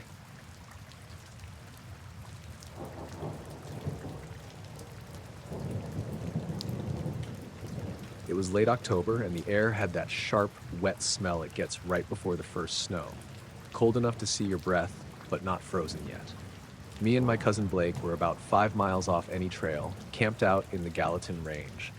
We hike in every fall and do 3 or 4 days bow hunting for elk. Just us, no cell service, no GPS, old school. We'd set up camp near a little stream in a clearing we found a few years back. Good line of sight, and elk tracks all over the soft mud near the water. We'd seen some sign the first 2 days, but nothing fresh. Mostly we just sat in tree stands, glassed ridges, made some calls. Pretty normal. That third night, we turned in early. We'd done close to 10 miles, and Blake had tweaked his ankle a little hopping down a ravine. Nothing serious, just sore. We ate freeze-dried chili, had a nip of bourbon, and got in our bags around 9, maybe 9:30. Around midnight, I woke up to pee. The tent was quiet, no wind, moon was out, real bright through the nylon. I stepped outside barefoot, just stood there for a second, letting my eyes adjust, and I heard it. It wasn't loud, just this low, steady hum, like when a plane is way overhead but slower, deeper. It was constant, no rise or fall, but I could feel it in my chest, like it was coming up through the ground. Not painful, just dense, like standing next to a big speaker turned all the way down. My heart felt weird, like it was reacting to it. I stood there maybe 20 seconds, not moving. Then Blake unzipped the tent behind me and said, "You hear that?" I didn't answer. We just looked at each other. The hum kept going. No direction to it, just everywhere. No vibration in the air, no breeze. But I noticed the trees around the clearing were shifting, like the branches were moving.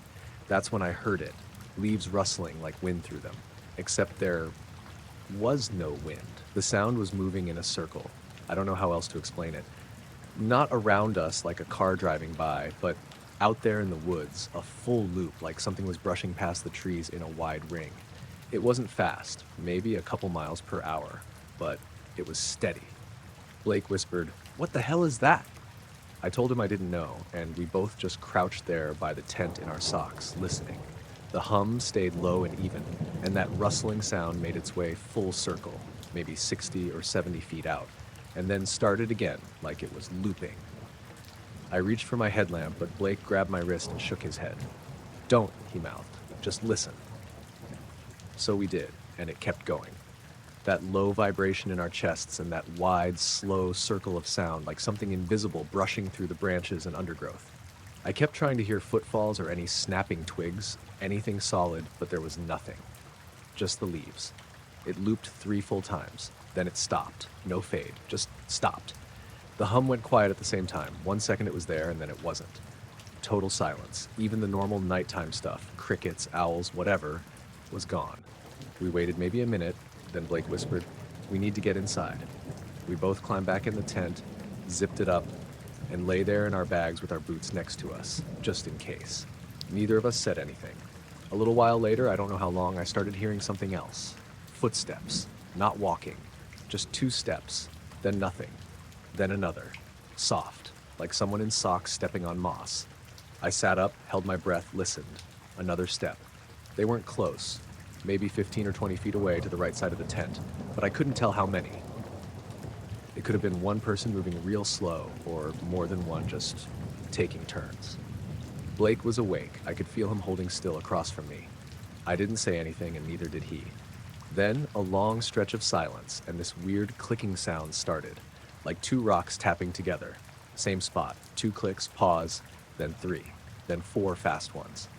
I reached for the hunting knife in my pack and just held it in my lap. I knew it wouldn't help if something was actually out there. It just made me feel less useless. We stayed like that for what felt like hours. But at some point, I must have drifted. I woke up with sunlight cutting through the tent fabric, and Blake was already outside, crouched by the fire pit. He looked up and said, "It's all gone." I asked him what he meant, and he pointed behind the tent. I walked over and looked. All around the edge of the clearing, the underbrush had been flattened. Not trampled like deer beds, but bent down in a perfect ring. Dead leaves, ferns, some small saplings, pressed down maybe 3 or 4 inches, like something heavy had hovered or passed just above it. The ring was maybe 70 feet in diameter, almost perfect. We packed up not long after that. Didn't even eat, just got everything back in our packs and started the long hike out. Blake didn't say much, and neither did I. That was 4 years ago. We still hunt together, but not that deep anymore. Not off trail, and never overnight.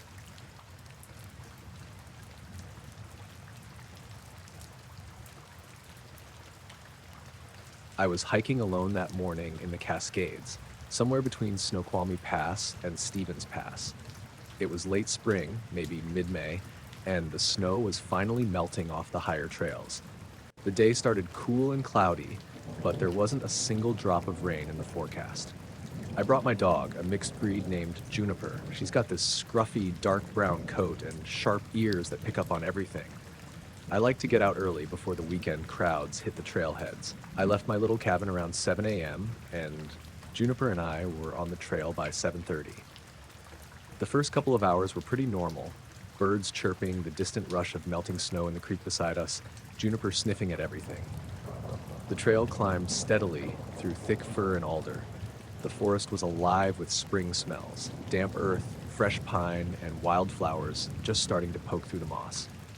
It was a little misty, light fog hanging low between the trees, but nothing that got in the way.